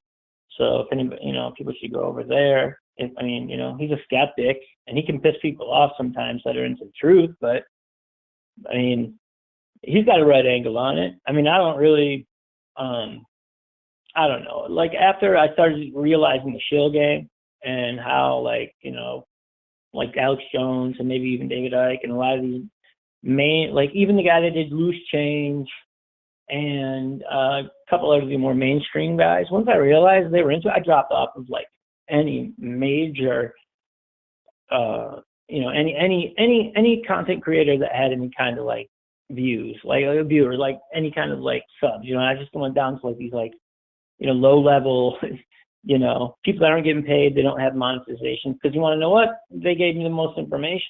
They're not getting paid. They aren't connected to any, Yeah, major, I agree with you there. organization. Look, we've seen this. That's the problem. Alt media is really not alternative. And I actually think it's just MSM light because even if they disagree on culture or on their political views, they agree on the extraordinary claims. They don't believe that there is such a thing as fake news. If it's on the news, it's real. So Yeah. they believe all the shootings are real, the terror attacks are real, and unfortunately, that makes them worthless to me as journalists or as media outlets because they're biased. They're coming from a fictional universe that I'm not really a part of. So I look at alt media as totally phony, and a lot of these big names you mentioned, a lot of them are unwittingly or wittingly just tentacles of MSM. They're not actually off world stage. And there's only a handful of channels I can point at that are skeptical at the level that we are. And John LeBon, johnlebon.com, a major Yeah. proponent of this radical skepticism. He's the self-described world's greatest skeptic, I believe, but nobody's been able Yeah. to contradict that. So, No, the, yeah, he's got a good delivery and he's a smart guy, and I've always followed him, and I know he's not a shill. So, I mean, a lot of people are. I mean, I know you're not because people don't express this much information about the stage. I mean, when people start covering things up and they don't understand, yeah, they're staging, they're hoaxing. The control system's there, but who's doing it? I mean, eventually people have to like point out, the emperor wearing no clothes. You know what I mean? So that's what I'm that's the looking at. problem. I'm And that's looking why if you at go to BitChute, who if and you go to what. BitChute, yeah, go ahead. Like who is this, but also what is it? Like this isn't some Yeah, agenda that just fits one it's not particular one tribe. guy. Or this is It's one race of people. It's well, I think we're living through the installation of a new monotheism, but the new God is me. It's the one that the media is bringing us. man. It's man's science, and it's this concept of AI as this perfected mind that can govern all of us without any human passions and supreme intelligence. Like they have that coming. And all the number 42 symbolism you see connected with Mhm, space, and I'm always talking about this. mhm. It relates, I think, to both Saturn, which is the Yeah. main god of this worldly of the elite. The L is another name of Mhm. Saturn, but also Hitchhiker's Yeah. Guide to the Galaxy is the book Mhm. that Musk says the 42's reference. And in that book, the supreme intelligence of the universe is this great AI computer mind.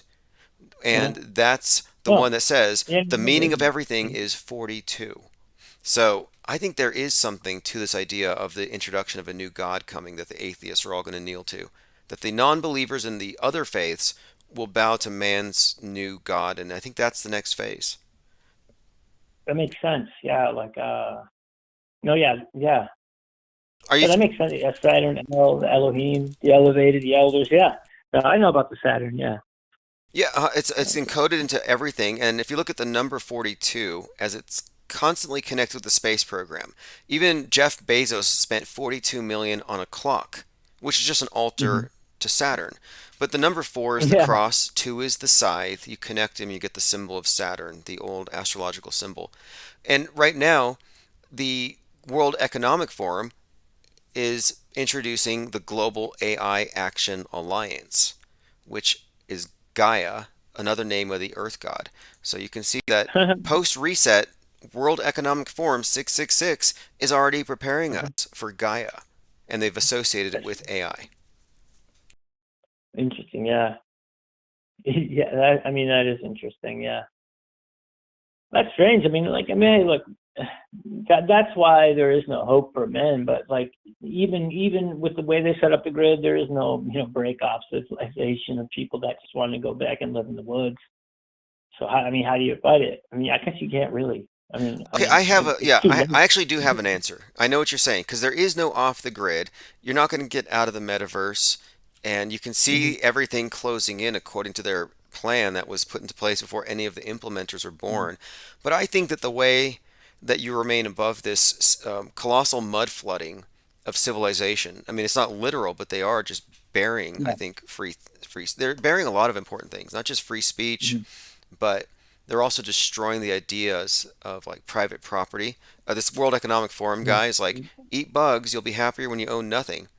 But I think the only way to rise above this is to stay networked with people who can see and have the right understanding of what media is because we don't fall for these tricks once we see through them. You don't become a believer in news once you've unraveled how it works. So I think as long as we're networked this way, we do constitute, I would say, a philosophical movement, an intellectual resistance, a new atheism in the face of this new false god. Kind of and I think as long as you have that, you have something, some sanity. But other than that, no, there's nothing else because as you've seen, as we witnessed, they're going through the process of destroying content every day of anybody who sees through this fake news system. Yeah, and that's what I think about, like the government, like if the theory, like man is God. Well, that just means if man is God, then he created government, and so then government is the ultimate God, and that's why communism, socialism is their tool that they use. Because if a man is preying on a higher being, like a higher God that is the ultimate moral authority, well, then the state and other men, they don't, they have no power over your moral reality. You know what I mean? So, like, that's the thing about why they use the communism and socialism, because man is God, and government is the best creation to control men, so then the government's God, and they want to use that against everyone. Yes. That's why the idea of Jesus Christ and Christianity, whether it's real or not, they don't want that, because man is always looking to a higher, unknown, all-powerful source. You know what I mean? And Yes, so, I think so. They're deposing God as the ultimate authority, and they've replaced so many things: wrath of God, Revelation's judgment, with the scientifically explained global warming phenomenon. And you're right, this AI theme has been coming up quite a lot. A commenter here, Rudy and the Dog, says, how much empathy can an AI have? Well, if you look at the children's show Pixar, the Pixar movie called Wall-E, it's about the space, the ark in space to save man. Well, the AI that took over is this computer mind. And by all indications, it made the mathematical calculation that it made the most sense to employ cannibalism. So if you look closely, you see that the people are actually drinking their own dead in those Slurpees. It's a closed system. It really is. What a sick movie for kids. Huh? Oh yeah, it's so sick on so many. Look, what a sicko. It is sick. And when they go back down to Earth after leaving the Ark, if you notice, they abandon technology and they become farmers. So it's an agrarian communist revolution because capitalism failed the world. Wow. And it's for kids, right? Yeah, that's just so weird. Yeah, it's so weird. All right. Well, hey, man, cool. Yeah, good to talk. I'll call back up. I'm a little tired now. I got back from the bar. I'm not going to awesome. Around, well, hey, so we've had you on for like... No, it's been nice having you on. We've had you on for almost an hour. Appreciate you calling in. And yeah, definitely call back anytime. InfinitePlane.radio for the archives. Have a great night. Cool, man. All right, see ya. All right, excellent caller. Appreciate that. Covered a lot of ground tonight. I have more voicemails to get to as well. Let me see if we've caught anything in the chat. By the way, HAL 9000, that's the name of the computer that turns evil in 2001: A Space Odyssey. HAL, HAL 9000. Advance every letter 1 to the right, you get IBM. But this idea of computer or AI managed communism, definitely not new. If you look at what Grimes said about AI taking over communism, she said her communist friends don't really understand a whole lot about AI, but she suggested that communism would be reached fastest through AI. Grimes's theory about AI and communism. Grimes wants to give communist AI a chance. Grimes' post says that AI will usher in an era of luxurious communism. She says, I have a proposition for the communists. And one of the things she said is that the AI will get rid of systemic corruption. So it'll be pure communism. There won't be anybody getting anything else more than anybody else. Everything's perfect and equal. And Grimes, of course, is our modern Marie Antoinette. Let them eat cake. Girlfriend of the richest man in the world prescribing communism. But don't worry, she said that forced labor isn't a vibe. Right, because they want to brainwash you to think that it's the right thing to do. Just like recycling. For me, recycling's not a vibe. She actually said that. She said, forced labor, forced farming is not a vibe. So it's supposed to leave you a little more comfortable with the notion of going into just straight communism. Grimes posts bizarre raving video about artificial intelligence. The thing is, it's not bizarre. It's really not. This is pretty much, I think, where things are headed. This was confirmed for me this year when the world leaders gathered at NATO and started worshiping at the base of that big digital monolith. I'm like, what's with the monoliths that have been just appearing all over the world since 2020, like right out of 1968? So anyway, she went from quoting Stalin to calling herself. Now I love how these very wealthy people can idealize these communist rulers like Mao. You know, Mao was a Pizzagator, by the way. Sorry if you were a fan of Chairman Mao, but he was definitely a Pizzagator. If you don't know what that means, Pizzagator is just a reference to the Pizzagate conspiracy theory. And a gator, like an alligator, a predator. So the idea here is they're Pizzagators. They eat pizza. All right, let me go through some comments. If you look at the screen there, this is from independent.co. Exclusive. Difficulty of identifying deepfakes threatens to lower the information value of video media entirely. That's crazy to think about. Like, you will no longer know what's true or false. Believe at your own risk.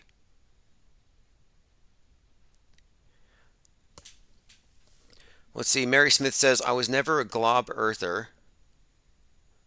All right.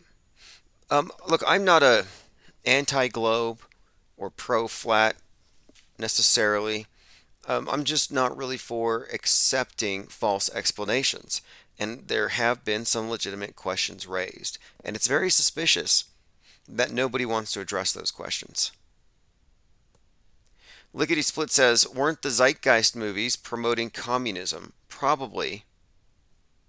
Angst G says, Musk plus Grimes equals yucky. It's the name of the child. Grimy, Yucky, Musk. Interesting names. A Thirst for Truth says, Jason Burmis was a super 9/11 show. Yeah, look, anybody pushing false flag theory is essentially a shill or a dupe. I mean, you could take your pick. You want to give someone the benefit of the doubt and say they're just a little slow when it comes to conspiracy theories and how they actually work. If they still fall for false flag theory, I mean, maybe they're just dupes. But it's 2022. And after what we saw in 2020 with the dancing nurses and everything else, there's no reason to go back to that level of analysis where you're still trusting the news, you just don't trust their explanations. No, how about you question what news is itself and what it has been this entire time? And by the way, this right now, this is not dangerous misinformation. This is healthy misinformation.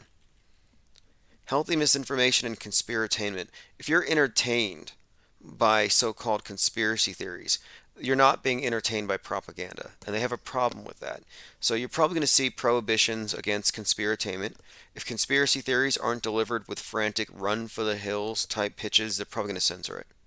They don't like memes that go viral. That's why all the major conspiracy theories are also doomsday preachers. We're in the end times, according to every major conspiracy theory. The problem is they've been somewhat vindicated, because the world did end in 2020, if you didn't notice. And that is the script. The world actually did end. It's just that it doesn't stop. It just starts over. And someone in our Discord server had figured this out. The sun god, Ra, also a god of wrath, is also known as Re, as in reset. And the entire reset is based on the astrology, the precession of the equinoxes, and the new age. So it's kind of interesting. Again, just another obvious point, I think, but right there out in the open. But it didn't stand out to me enough to notice it until today someone pointed it out. But the god of this world is the god of recycling, resurrection. Osiris, the original green god. Like when you're recycling, I said recycling for me is not a vibe, because I just don't practice that religion. Like if people ask me, do you recycle? It's like, do you go to confession? No, why not? It's not your religion. Well, global warming is not my religion. I'm not scared of your angry volcano god or whatever demanding taxes, which are just sacrifices.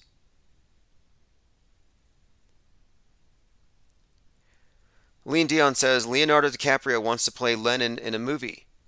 People have pointed out that they have similarity in looks. Could be a template thing. Yeah, probably. And again, even though Leonardo DiCaprio is a major climate hypocrite and he has an excessively large carbon footprint, his carbon footprint is in fact counterbalanced by his tiny actual footprints. I showed this photo last week. But anyway, yeah, even though he's advocating eco-fascism, communism, destruction of free markets, everybody kowtowing to this angry globe god, here he is on his own personal Titanic. Meanwhile, he's the face of the movie Don't Look Up, about the Earth being like the Titanic, heading towards an iceberg. Yeah, again, Leonardo DiCaprio's excessively large carbon footprint is counterbalanced by his tiny actual footprints. I still can't figure out the foreshortening in that picture. By the way, there's a new line that I'm seeing from the space news agencies out there. The fear-mongering Chicken Littles always telling us that the sky is falling.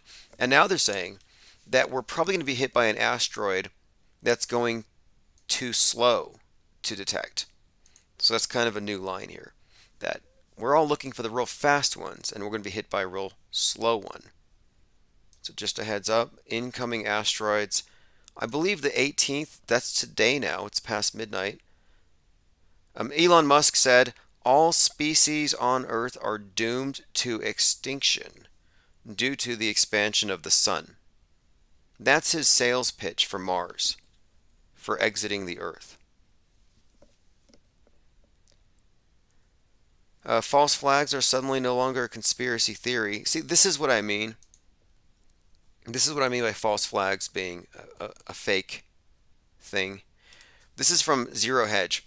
So right now the White House is suggesting that Russia is using false flags to fabricate a pretext for an invasion. So it says here, quote, we have, and this isn't Zuckerberg in a wig, this is Psaki, right?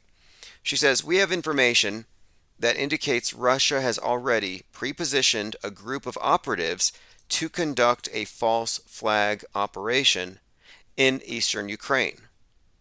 So now false flags exist. It used to be false flags were just a theory. But my point being, these false flags are actually just hoaxes because all these sides are all on the same side at a certain level. Just like the International Space Station, shows you that we do have, there is a degree of collusion at the very top. The owners of all these different regions love to, well, they all agree, I guess, on certain boundaries above and below, and they all agree that it's best if their captive audiences remain brainwashed according to the same system. Here it is from iTech Post. NASA asteroid warning, the Earth has a blind spot. Slow motion can let asteroids in.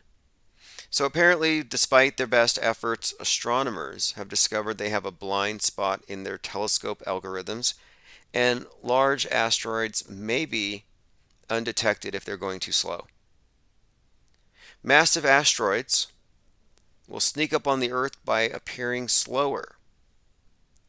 So there you have it. Just another example of them building up, setting up our expectations.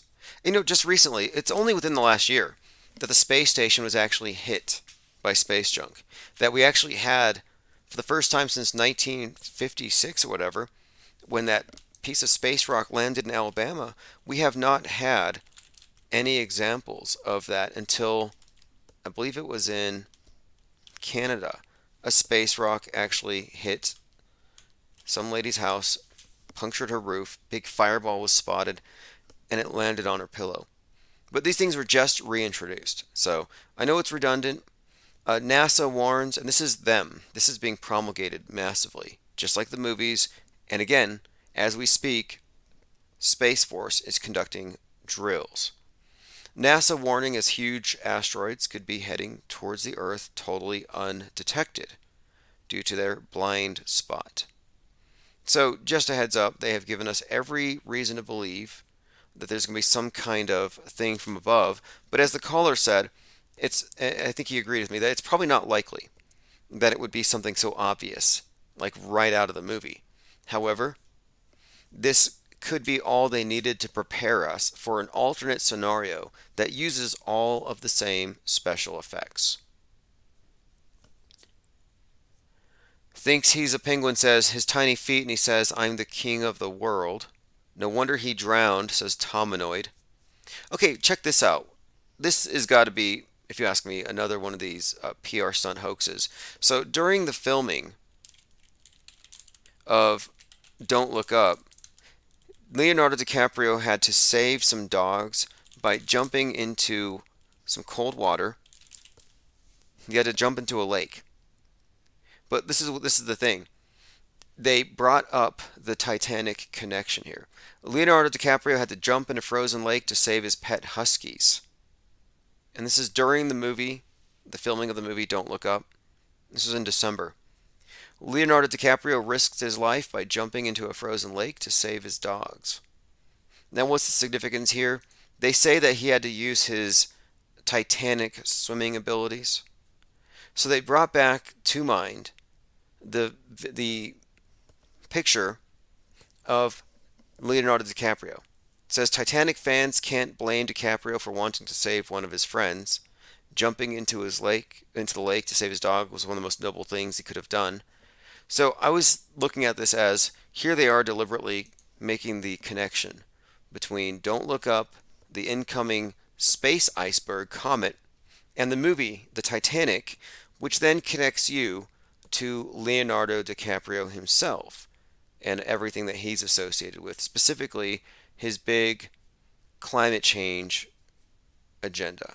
He's a big climate change pusher. Major league climate hypocrite. The only people I respect, as far as the true believers in the system, are the ones who go all the way. The ones who are voluntarily going into quarantine without waiting for a mandate. If you believe the science, if you accept it all, then you ought to be like this person. As COVID is allowed to let rip, these Australians are locking themselves back down. Yeah, I think people ought to be auto-locking down, and I think that these individuals who are wearing these fish bowls on their heads, like you can see this person at Amtrak, I think these people are the only ones who are consistent. I mean, it's foolish. I think it's fallacious. I don't think it's the right way to go, but they're the only ones who are actually being, I think, logical. They're the ones who are taking the instructions seriously. Tominoid pointed this out. So earlier today we were talking about Christopher Reeve possibly faking the accident where he is thrown off a horse, is paralyzed, and that he was repurposed into Al Gore. Not a new conspiracy theory. We've talked about this one before. Well, check this out. It turns out that in 1995, Christopher Reeves was in a movie where he plays a paralyzed man. 6 days after the theatrical release of Above Suspicion, he actually breaks his neck while riding his horse. So again, the movie's called Above Suspicion. A paralyzed cop takes advantage of the sympathy he attracts in order to get rid of his cheating wife and her lover. Starring Christopher Reeve as Dempsey Kane. Now again, this is consistent with so many examples of predictive programming where stars telegraph their exits. It's foreshadowed. And it's usually, it appears to be ominous, but I think there's a more mundane explanation for how it all works. Tominoid says Neos will destroy the world and save us. Right? Near Earth objects. Correct. There may be something to that. And of course, this is all just great reset pre-programming. All the movies have it. And I think we all know why. I think it's all because the capitalists need to be put down. I think that they need to save the world. They need to reduce population by any means necessary. And so they're pretty much getting us used to the idea that it's for our own good and it's inevitable. Find me a sci-fi movie that doesn't start with the premise that the human race has destroyed the world.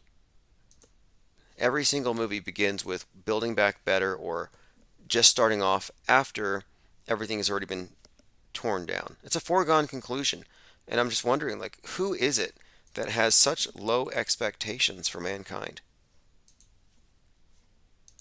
All right, I want to say thanks to everyone who called in, all the commenters. Same time tomorrow. And more than likely we'll be here in the morning before or immediately after Commander Lou. If you go to darkmatter.radio, you can also listen live in the morning. It's Crater Earth USA, followed by Infinite Plane Radio, and then we generally take our calls in the evening. Also, let me see, I think I have one more voicemail I have to respond to as well. Okay, this is from someone about Soylent Green.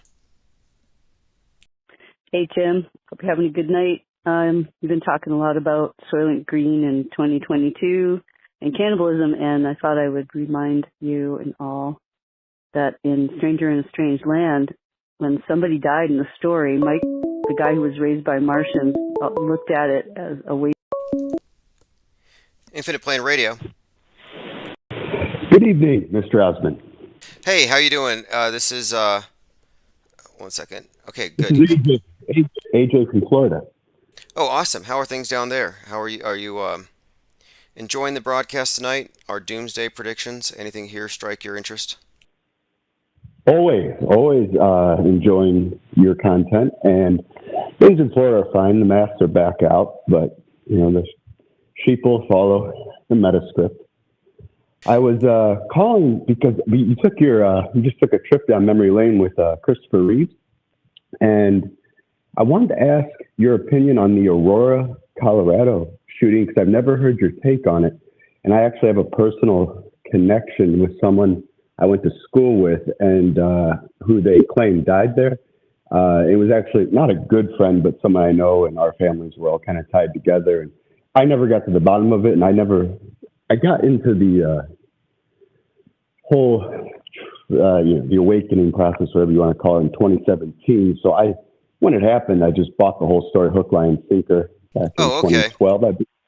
I always wanted to ask you what you thought of that situation, whether it was a false flag or there was elements where people could have died or anything like that. So, Well, I think the entire thing was fake from the get-go. For example, before it started, there was a trailer for another movie, a Sean Penn movie, where a bunch of gangsters cut through a movie screen and shoot the audience. That was before the Batman movie starts, where that pretty much happens. There was someone who was there who said it sounded like fireworks and buckets. There's also down the street, the Rocky Mountain Medical Center. You had a concurrent drill for a mass shooting event.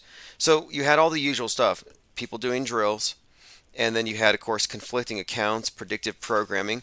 This was also the opening night for the Batman movie. They called him the Joker Killer, and it had all kinds of tie-ins. This shooting had actual tie-ins to movies and to Sandy Hook. So, looking at it just from that perspective, no, I'm more convinced than anything that this thing was a psyop. I think his attorney appeared to be a Sandy Hook mother, and again, the whole Joker Batman thing has been used as sort of a subtext for a lot of these psyops, like the Boston bomber. They called him Joker. His name Jokar. Of course, this Batman Joker thing is used in so many psyops, but I think it was with Aurora that it started. So no, I'm on team. The whole thing was fake. Team Yeah, hoax. I definitely agree with all of those. And some of I did not was aware of, such as the Sean Penn, that other parallel movie. My we'll say acquaintance from high school. We were the same. I'm 36, so you can do the math. He was 27 or something at the time. But he was a Navy cryptologist. His name was John Larimer. I mean, he pulled up the report of the 12 people that died. I remember the Lil Wayne video of the 12 people in the movie theater was another thing. So I don't disagree with you. It's like with this personal connection, though, Tim. Do I go to the family and ask to see? I didn't go to the funeral. I was down in Florida at the time, and I'm from Chicago. He was from Chicago. It's a little crass to go to the family and say, "Hey, did you see the was it an open casket? Did you see that?" Well, It was a big family. But it's also pretty crass. It's pretty low to take part in a psychological operation to disabuse the Americans of the idea that they ought to own weapons. I mean, it's very disingenuous to use crisis actors to manipulate. We're talking about a psychological operation. So I wouldn't approach it like that, but in my opinion, if he took part, then he's been repurposed. He's an operative, paid well, and is probably doing work with full knowledge of the family, especially if you're dealing with a minor. Yeah. So, yes, it's always been something. 'Cause that's my only connection to anything. I wasn't at 9/11 or anything like that. Like you mentioned, very few of these events on the world stage, people are, actually tangibly connected to. And I'm still not tangibly connected to the secondhand person. I wasn't there, but I have this closeness to it because our families were intertwined. So would you do anything with it? It's been a while, but I've always wanted to, and I trust your advice. Not that I'll go do anything tomorrow, but how would you handle it? Would you do nothing? Would you do anything? Because it is crass. You're right, for them to pull off and be aware of it and let all that grief around them be fake. Yeah, so, and of course, I would have to think that the people who are a part of it must agree politically with the aims and objectives in order to not complain, or they have NDAs, or they just don't care. But whatever it is, there's nothing about that event that makes me think it's real. And if you know somebody connected to it, then you know somebody who is part of the media, basically, and they got a gig. Mhm. That it's as simple as that. It's not something that they're going to say. You've never heard a crisis actor blow a whistle. There's never been a crisis actor saying, "I was faking the news." Why is that? I've always wondered about that. Why don't you have any of these crisis actors coming out and admitting it? Well, it's either a really good paycheck or a really good NDA, but whatever it is, they're not going to talk. That's a very good point. And it's just like a crisis actor where, you never hear them. I suppose that's what I was thinking, that because I did feel like they were good people, but they could have gone downhill. And like you said, the money or the NDA. And he was a Navy cryptologist. So, all the signs point to being part of the government. Yeah, and look, if I'm right about this, if I'm right about even 10% of these things that we talk about, then the whole purpose of the media and the military is not about protecting us from others. It's about subjugating the people where they are mentally with the PSYWAR.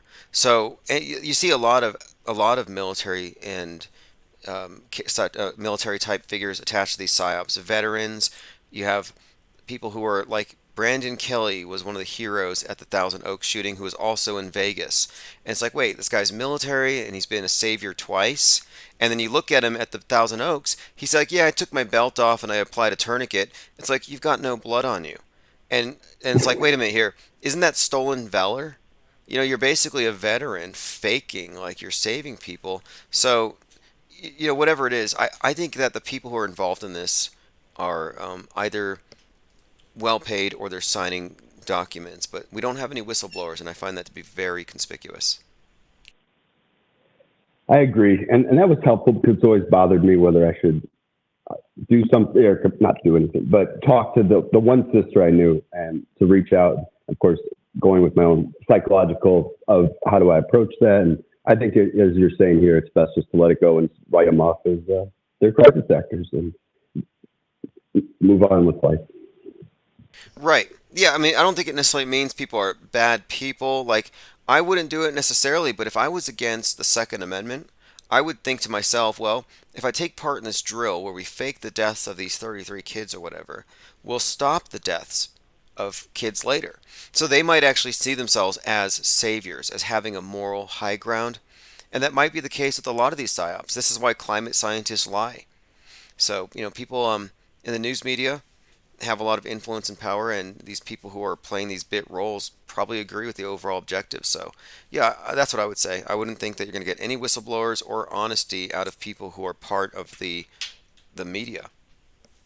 Yeah, the noble lie, someone calls it. Yeah, They exactly. go along. I could see that. Yeah, exactly. The noble lie, and even with, let's say you were in the know about the pandemic psyop. Well, maybe you could say to yourself, this is a good way to make sure that everybody's in the system. Maybe this is a good way to educate the public about washing their hands and getting everybody on the same sheet about everything. Like, you can explain and rationalize it's for their own good, the greater good, the noble lie, as you said. hmm Yeah. I do have to change topics a little bit here. I have a neighbor who's a doctor, and since the pandemic began, he told me they stopped letting him sign death certificates down here in Florida. So not we. All your listeners know they don't need to be convinced, but just so another way they can have people go along with stuff and make up the numbers that they just take away the ability for someone to step in and try to make the right call, but they're going to lose their job if he wants to speak out. I mean, he'll tell me as his neighbor over a beer, but he's not. He's still working as a hospital doctor and allowing them to sign the fake death certificates. So yeah, it's all. They have so many death by thousand paper cuts and angles. It's very clever, but It really is. frustrating. It's very clever. I think it's easy to understand how they do the shell game.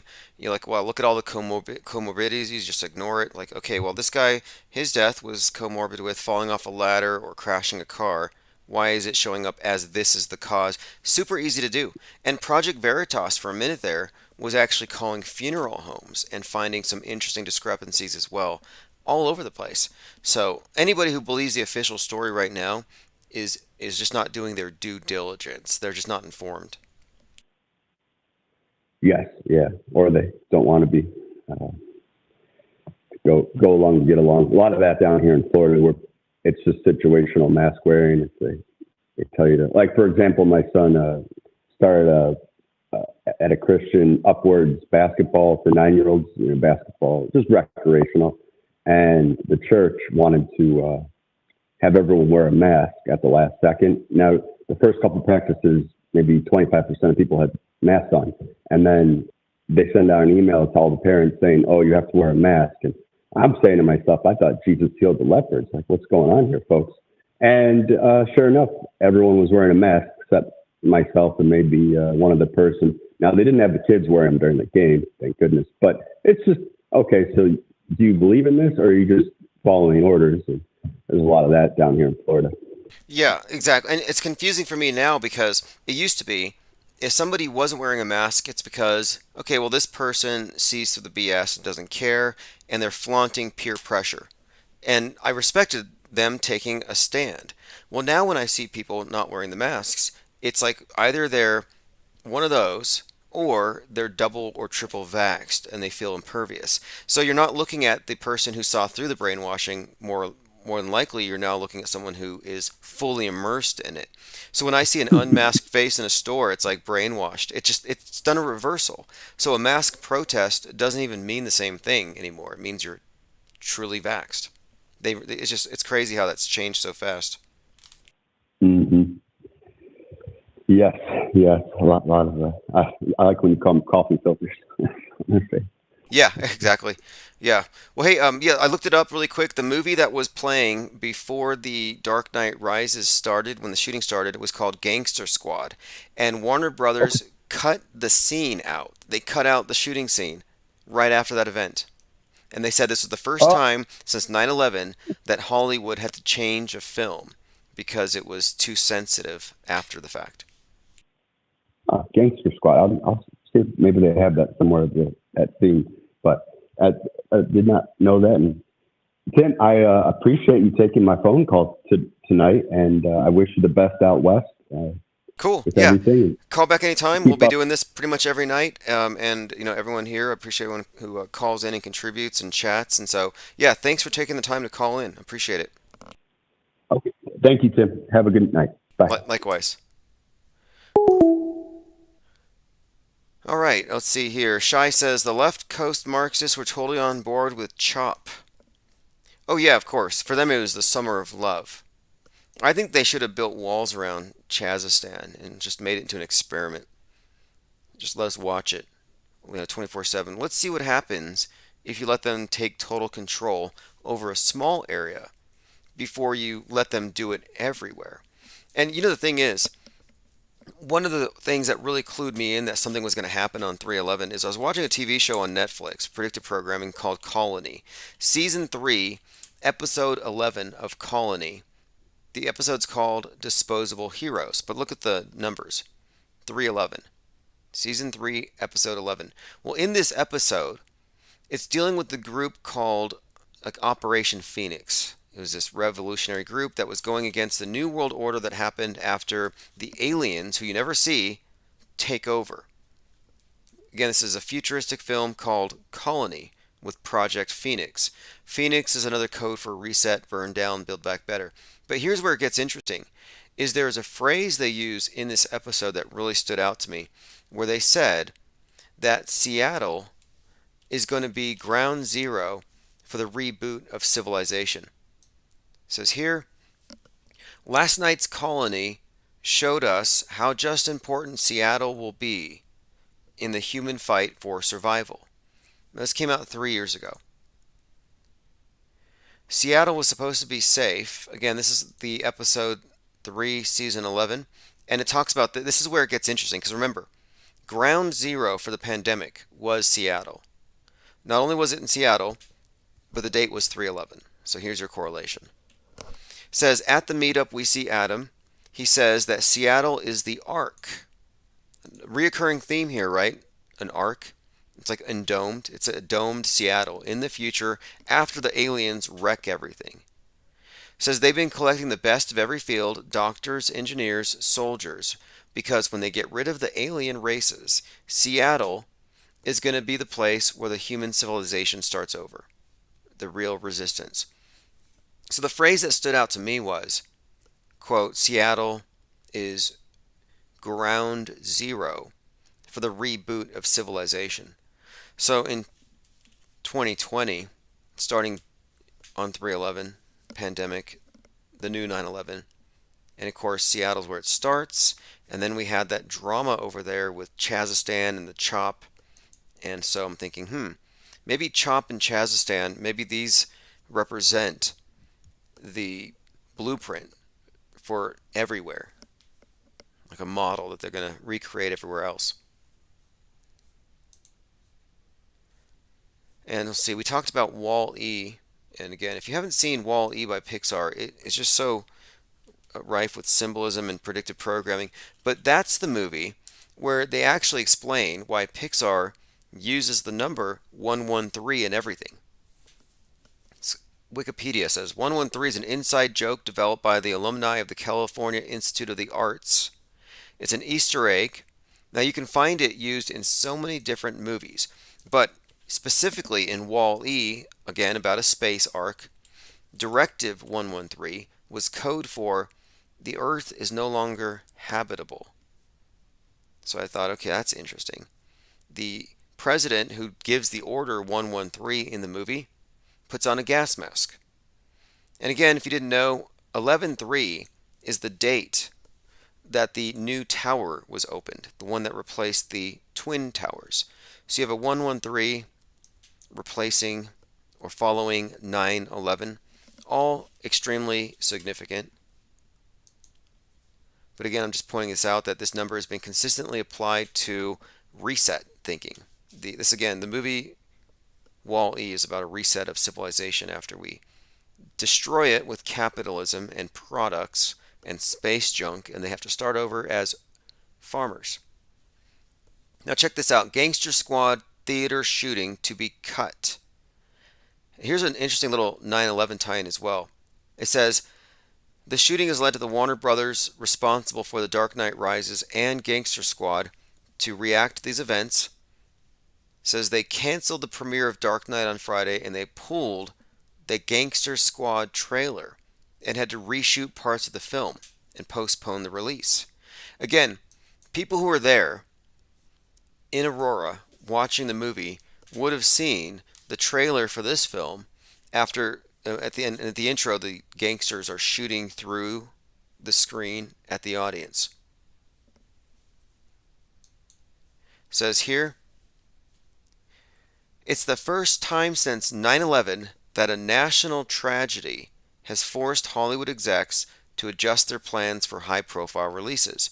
After 9/11, World Trade Tower scenes were deleted from Spider-Man Zoolander, and the plot of Bourne Identity was revamped to de-emphasize terrorism. This is a fascinating phenomenon, how all these movies had such close resemblance or ties symbolically and otherwise to 9/11 that they had to change them. No coincidences here, and it shows you how integrated this stuff is.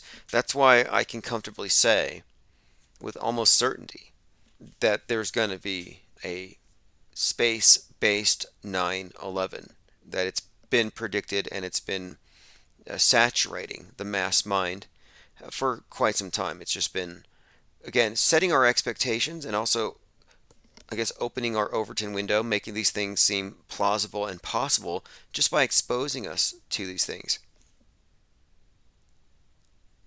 And speaking of, okay, predictive programming, the 9/11 was pretty much predicted by a sum of all fears.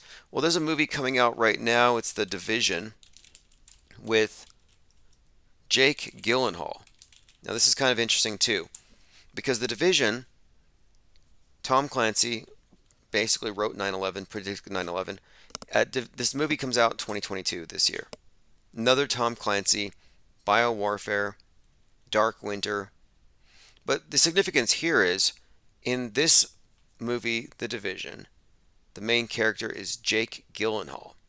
Jake Gyllenhaal was in the movie Donnie Darko, which had all kinds of 9/11-y connections and was actually released on 119, or 9/11 in reverse.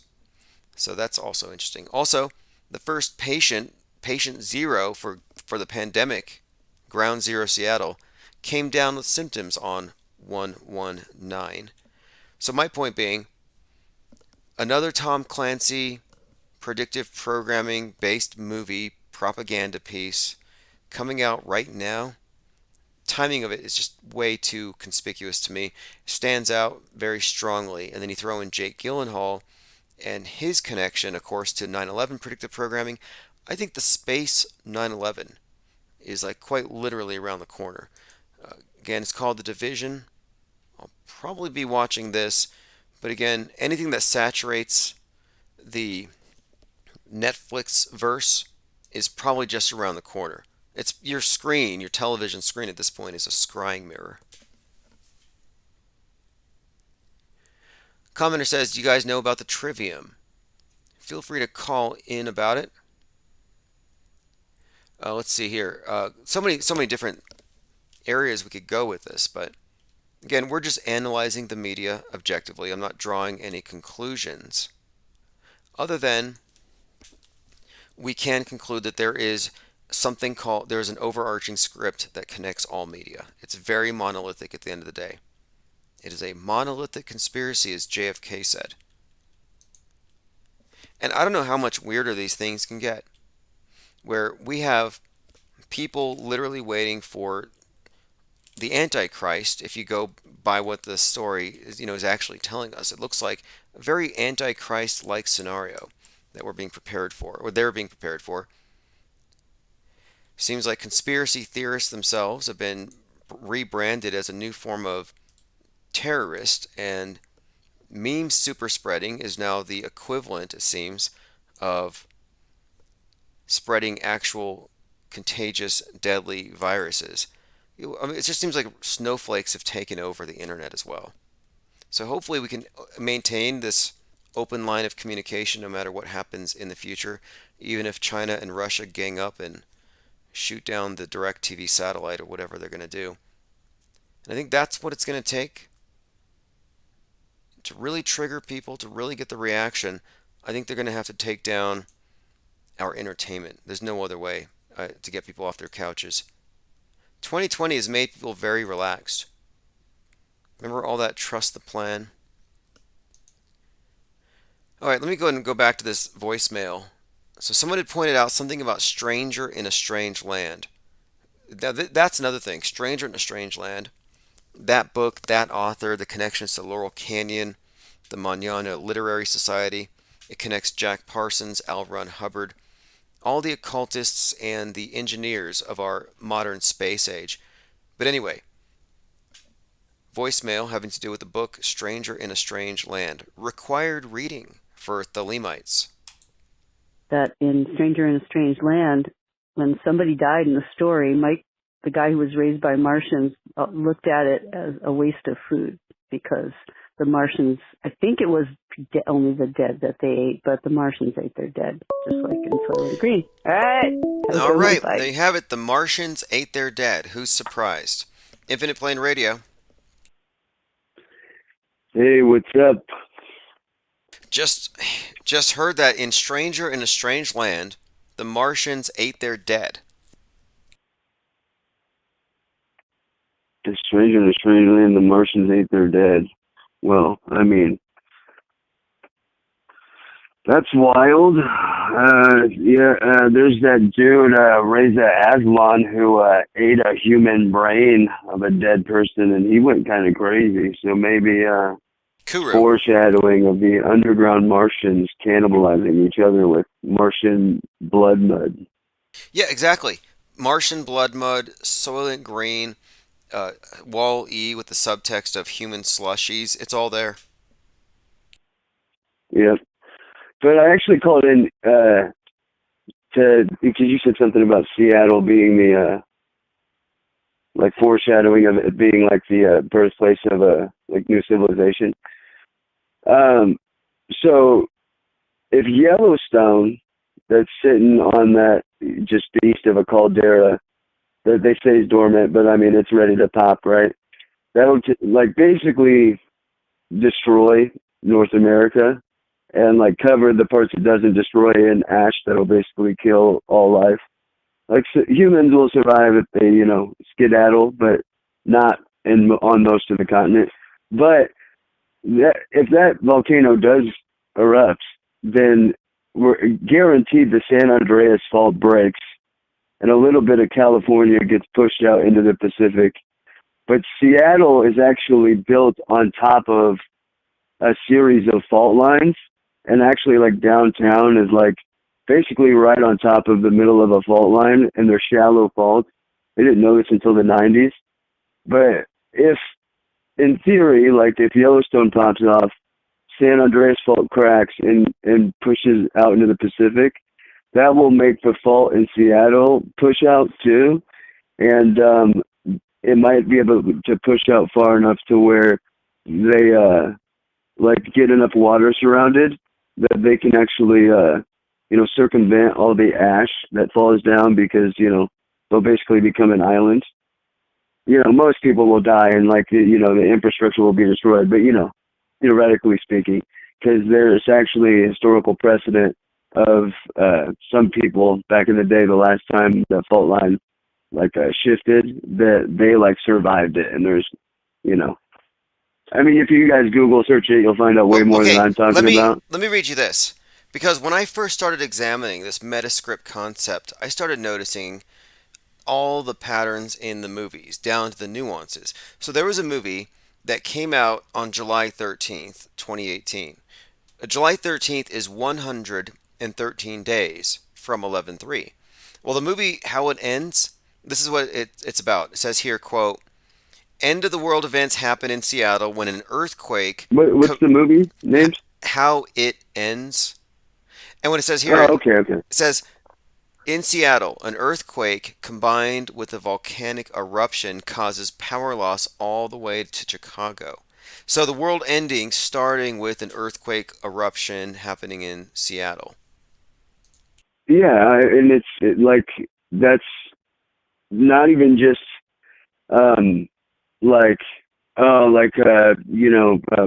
programming and all that shit, predictive programming, just because like they want to like trick you into it. It's like it's predictive programming because that's why they like do all the like drills and all that shit for the EMP. Like they're preparing like for the inevitable fact that maybe we'll never see it in our lifetime, or maybe tomorrow, like the San Andreas fault will crack, or Seattle will crack off. And like when stuff like that happens, like people don't realize how much, like even your cell phones, people think it all beams straight up into a satellite in space.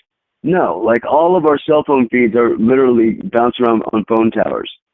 And that's not like a conspiracy thing. Like just Google it. I know it's crazy to think if you didn't know that, but like actually look it up, like AT&T service, stuff like that. It doesn't actually all beam to a satellite. It's all like with phone towers. Like, so, that like when the infrastructure or the power grid goes down, really like we have like a national power grid aside from Texas. It has its own. So like, we'd have like a nationwide blackout, like, if an EMP went off in like, any of the, like the 5 major like power centers on our power grid. Like Well, they're let me bring this up predictive too. programming because they're planning for this to happen. Last And I summer, feel like they're going to do it regardless. You know what I mean? Like since they prepare for it, oh, something else is going on. Like maybe it's 8 years from now and they need another economic reset. So they choose to like, put a bomb like right on top of a fault so that they can get all this, going quicker. You know what I mean? Like, yeah, agreed. I think you're right on with something like that. or I'm even open to the tell idea. you it was a nuke, like, oh, maybe Yellowstone just squirts a little bit. And they're like, oh, we got a nuke dropped on us. You know what I mean? Like, Yeah, think about the idea, true or not, of these Aztec priests, and they're saying, oh, there's an eclipse, the sun won't come back unless you offer us sacrifices. Well, it's sort of the same thing. If there's any foreknowledge about anything, like let's say climate change is real and it's just something that's cyclical by nature, they know it's going to happen, they would just say, hey, the Republicans are causing it. Make them pay us reparations. And that's what climate change really is, making them pay for the damage that they're being scapegoated for. So yeah, I would not be surprised at all if it's something that's inevitable and they're going to be prepared to use it. But based on the prevalence of all this predictive programming and the drills in particular, yeah, I'm ready for this EMP thing to go down. And you know how the $20 bill folds up and shows. it's going to go down somewhere. Like, well- remember the blackout that happened in New York in like 2004 or 5 maybe?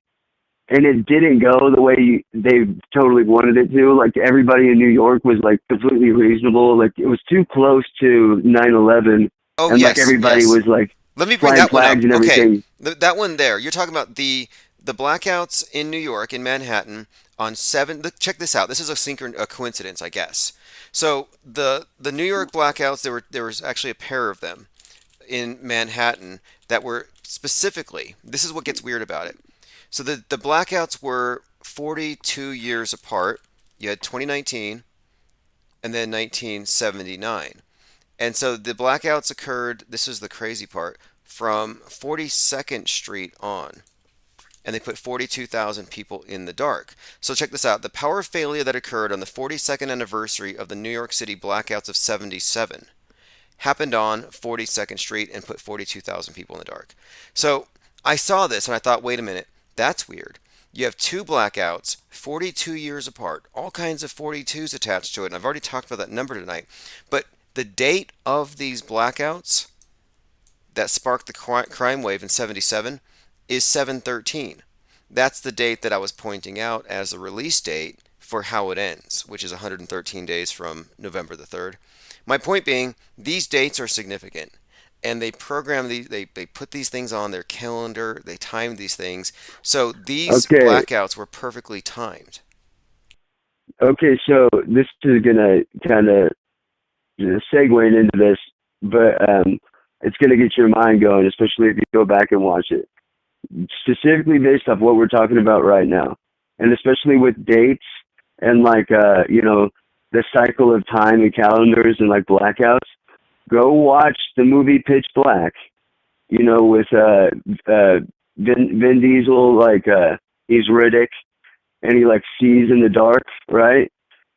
There's so much stuff in that like you in particular will be able to like sink your teeth into because of the number of days in between, like years in between when it goes pitch black and these like the native like terrestrial like aliens of that planet, they come out and like they kill whatever's around, but they only use sound, they don't use their eyes.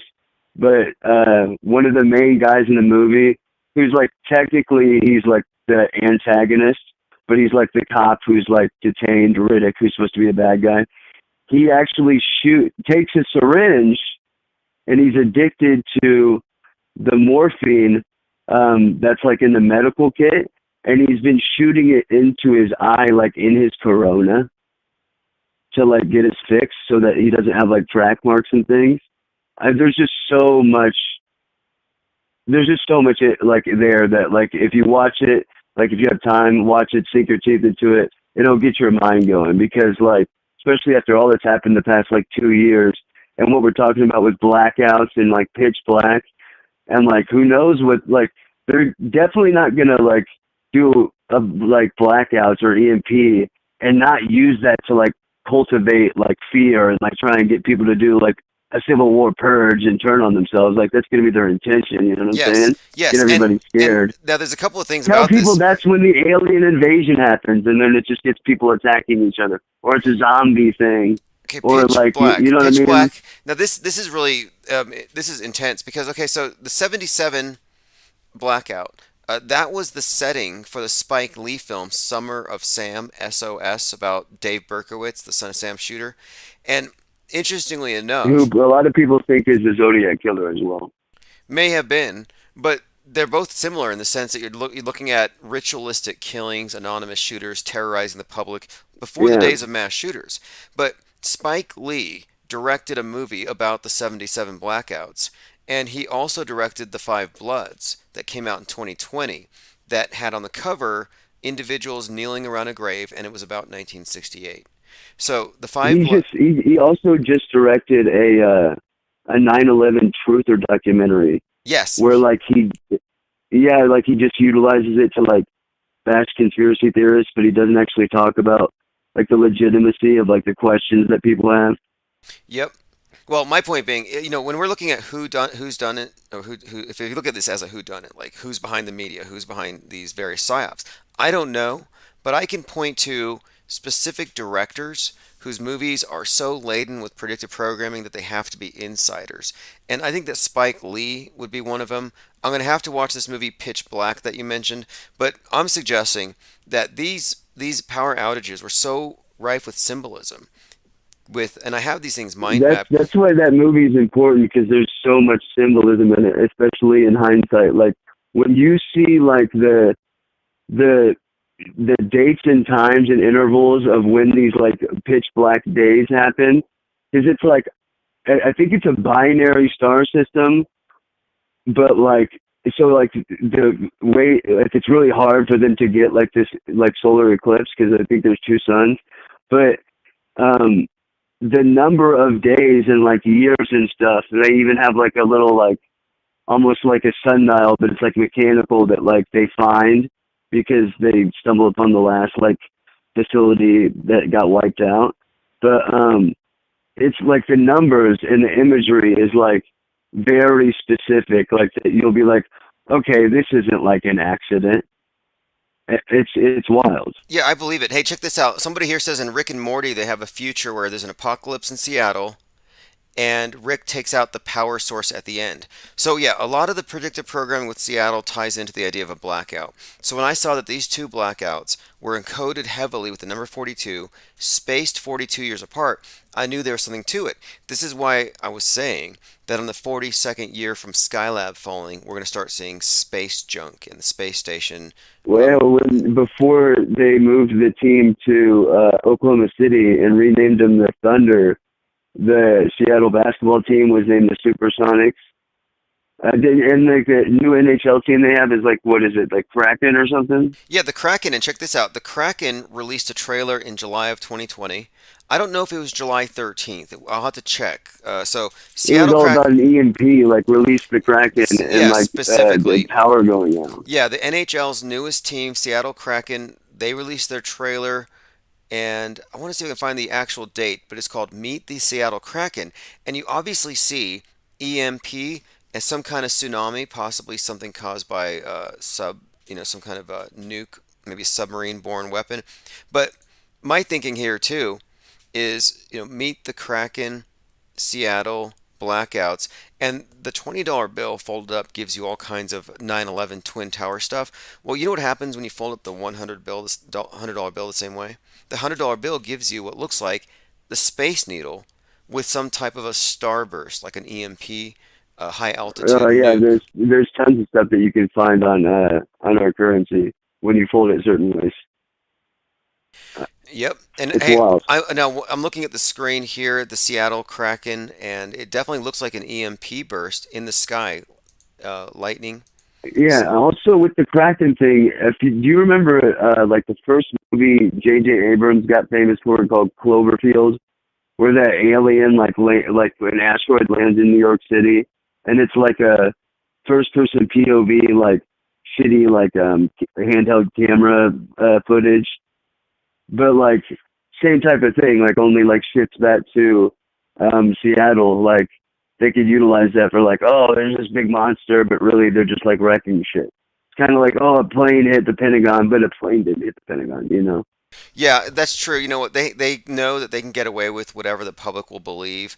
And I've said this for some time. Whatever the fuck Look, they want. it could be. I said before, I was like, they could have Godzilla show up, and if it's on TV, Literally. oh man, and Like, remember, we talked about how, like, over time, it feels like the CGI has gotten shittier and shittier and looks faker and faker. Like, they're programming people's mind to be like, remember Elon saying, well, you can tell it's real because it looks fake. Like, that's, there's going to be a bunch of TikTok videos that can literally come from, like, just a fucking wall of cell phones that aren't actually real people, but it's just like the government sending out these CGI videos and people are like, oh, it's fucking true. Like, think how affected it was, the videos of people, like, their bodies dropping and then convulsing and, like, throwing up everything inside their body in 3 seconds flat from China on Chinese social media, not even, like, hours. Or not, I mean, not, it wasn't from no, but Chinese look, social media. It was on our social speaking media of when they're China, not allowed to use it. And everybody bought it. Everybody bought it. look, China's space station, their graphics are terrible. Like, yeah, I'm afraid we're gonna get a low budget apocalypse. Like when they finally bring Their in. graphics are terrible, but the inside of their space station is like a 5-star fucking Hilton hotel. It's crazy. Like ours has wires and everything hanging, it looks like everything's really unsafe. It doesn't look like it's airtight, worth of shit. It's like a tin box that they could just never point a camera outside the window, ever. But like the Chinese is like, it looks like a New York penthouse that you would film the climax of Devil's Advocate in. It's Well, wild. look, I want them to bring it down. Not that I care for space wars. I don't want any of that drama, but I'm just tired of them insulting our intelligence. So that's something. And hey, a couple weeks ago, Russia had a piece of space junk that was going to hit us. And again, this is all within that 42-year window. I was predicting this last year. And it was called Percy, the name of the rocket. Well, it turns out this is the same time that the Yeah, Omicron. Omicron Persei Yeah, from Omicron is Futurama. infecting the world, and so yeah, the reptilians from Futurama are the Omicron from Percy. And I'm like, this is another correlation between outer space invaders, inner space viral invaders, and of course, it's a Russian piece of space junk coming in. And the Drudge Report that day had the cover of a globe surrounded by COVIDs in space.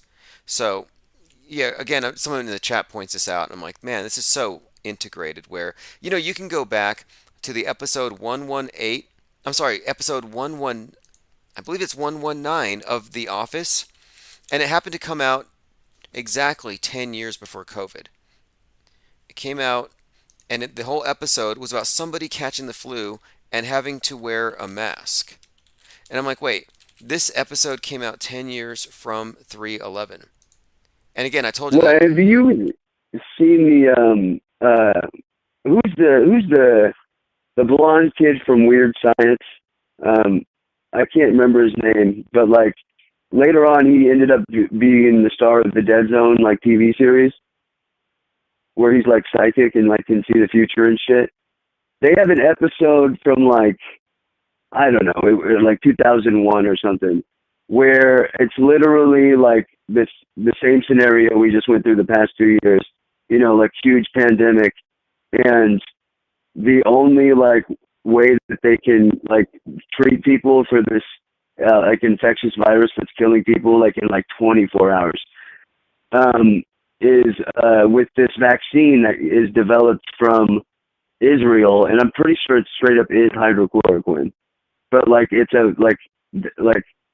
it's it's wild. I mean, like I'm you have to have seen it at some point, but if not, I'll link you like like a condensed version of it, and you'll be like, I can't even believe this shit. I mean, they were not only were they is it predictive programming, it like came out like damn near on 9/11, like damn near Yeah, on yeah, to the please date. do, because the more the better. Because, the case has been established for what we're explaining here. And so, like, in the episode, and this is all encoded with their own numerology, episode 119 came out on 311. That already connects to the pandemic. It's literally about somebody in the office wearing a mask, and everybody thinks it's weird. Like, why is this person wearing a mask? Because somebody else coughed. So it's about a hypochondriac paranoid freak with a mask, which is now the norm. But yeah, 10 years to the day. And of course, even the soundtrack, Cats in the Cradle, had these lyrics about the children catching the flu and staying home from school. I mean, this is deep, deep when it comes to predictive programming to where it's extremely nuanced. Yeah, absolutely. Anyway, hey, this has been a great call. Definitely send me links, and I'm gonna watch Pitch Black if I can find it. I am like this is just homework for me, but I'm watching everything that I possibly can that's relevant to this conversation, and I'm finding the more I look, yeah, it's impossible for one person to find the big picture here, and that's why it's great that we have this think tank, callers, and chatters. Because if we didn't have a few hundred people looking at this 24/7, we would miss stuff. Well, yeah, it's hard to see the big picture. When you're stuck in the micro, you're looking for the macro. That's why you gotta go to the metaverse, dude.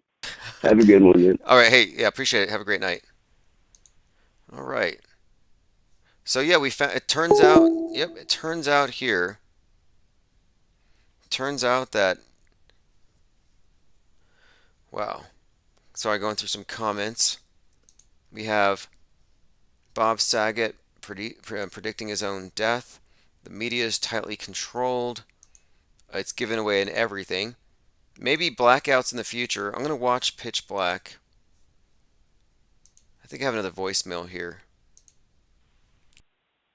Hey, Tim. One thing I forgot to mention was the concept of pure bloods. I don't know. I just started reading. I've read an article, and it's about women who are lying about their vaccination status to men who are unvaccinated, and the article spews about other things from there. And they go on to say that, people who are unvaccinated are purebloods. And I thought that was kind of interesting. So I wonder what you had to say about Now, I find that surprising that purebloods would go to bed with gobloods. Like that would be like a liberal feminist going for a Kyle Rittenhouse fanboy. Like somebody's really into the Second Amendment, really into MAGA. Just seems like it'd be kind of odd that they would cross those lines. It's quite a schism. Some rebellious pureblood crossing the line to mix with the gobloods. I don't know. Find it hard to believe. I think it's more likely that a goo blood would fake vax status to get with a pure blood. Kampala12 says, good stuff. Thanks for the comment. Shai says, the Omicronians launch an invasion fleet back on Earth. The Hubble telescope gets blown up. When Aliens Attack, Futurama, Season 1, Episode 12. So you got this cartoon reptilian with the same name as a variant that's invading just as Russian space junk invades, just as all the predicted programming in the world is preparing us for some invasion. This outer space, inner space correlation is incredible. One Step Too Far says, you did a whole deep face mask episode, but you didn't include these videos. Oh yes, I'm going to have to go through One Step Too Far's tweets. I will definitely do that. Infinite Muse says, bowlers are giving my childhood bowl cut a bad name. My mom literally put a bowl on my head and cut my hair. There's no photographic evidence. Well, the bowl cut has kind of been there's a couple of haircuts here that you got to watch out for. The bowl cut is like the cannon fodder, front row shooter, nothing to lose. The fasci cut are the more, affluent members of right-wing hate, and they comb their hair over in a real hard, usually greasy comb over, kind of like Hitler. They call it the fasci cut. The fasci cut is what you had with the parlor shooter, and they're a little more sophisticated. That's the guy with the helmet cam, and the plan to hit up multiple mosques, whereas Dylan Roof was just kind of random. All right, let's see here. Going through comments. FE Free For All says, wow, your channel gets taken down a lot. Sure, all you need to do there is just go to infiniteplane.radio. You will always find the most recent one. We're like a Hydra with 333 heads. Like, how many times have they removed our channels and we just spawn a new one? All right, let's see. We says, keep getting better, Tim. Excellent. Appreciate that. All right, I'm scrolling through a whole lot of comments. Kim Brandt says, test. All right, excellent. We have so many different chat rooms. I have to get everything linked together here. Mary Smith says, when people pass out, they quote, black out. Okay. Okay, they black out. Yes. Definitely. Definitely a correlation. I can't breathe. Bill Gates wants to blot out the sun for some reason. And I'm going to play this one more time. I have two clips I have to play back to back here just before we go. First one, just a reminder, Bob Saget seems to have had some inside knowledge about what was to come. And his co-host... So I don't have long to live. These are your favorites. I'm going to be found dead in bed. So cut out, these are your favorites, and you can see he inserted those lines. And then she says something, it almost seems like a warning. So I don't have long to live. These are your favorites. I'm going to be found dead in bed. You better watch out. So... Okay, that's strange. And this is another one. I mentioned Crater Earth USA in the mornings, and Crater Earth, the idea of more land. So I don't... That's the main concept here that I'm mentioning here with regard to this Crater Earth thing is you have this idea of an extended plain, more land. It's very controversial. So, of course, Joe Rogan, the most popular podcaster in the world right now, had to go ahead and laugh at that notion. But I then also have the right to explore other versions that have been told, which includes Crater Earth, which is even... What's Crater Earth? The Earth is actually a much larger planet, and we are living in a crater in it, and that's... Wait a minute. We're in a crater? I'm not saying that. I'm saying I have the freedom to explore Is the these whole theories. universe the Earth, and then we're the crater in the center of the universe? Is that so what the you're saying? moon is, in essence, if you look at I'm just telling you the theory, right? This is conspiracy I don't therapy. think we should say theory when it comes to Crater Earth. Let's just say the wacky story. As you wish. I feel like theory it's a little lofty for this one. Okay. Maybe I should let a whole bunch of YouTube. So there you have it. Joe Rogan is just saying, no, you can't even address this. And how does he deal with it? What is Joe's argumentation? Actually, he uses a logical fallacy known as the horse laugh, or the appeal to ridicule. Why the horse laugh?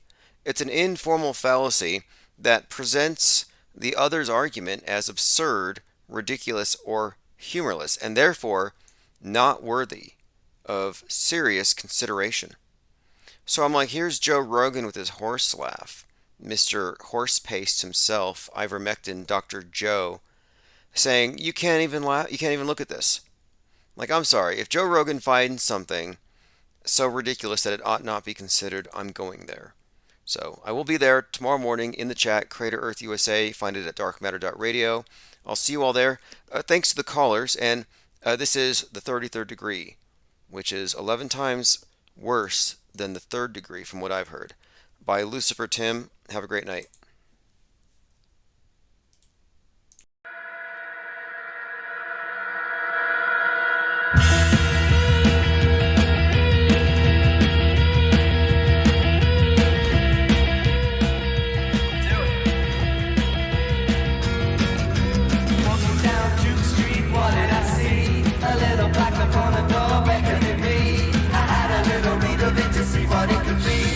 This is the court of the 33rd degree. I was taken aback a little suddenly as I looked askance at this door in front of me. Yes, there was a black lady stating it to be the Supreme Court of the 33rd degree.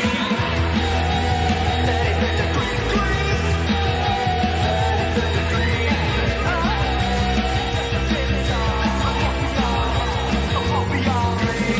I sat my days upon a hill. I sat and gazed across until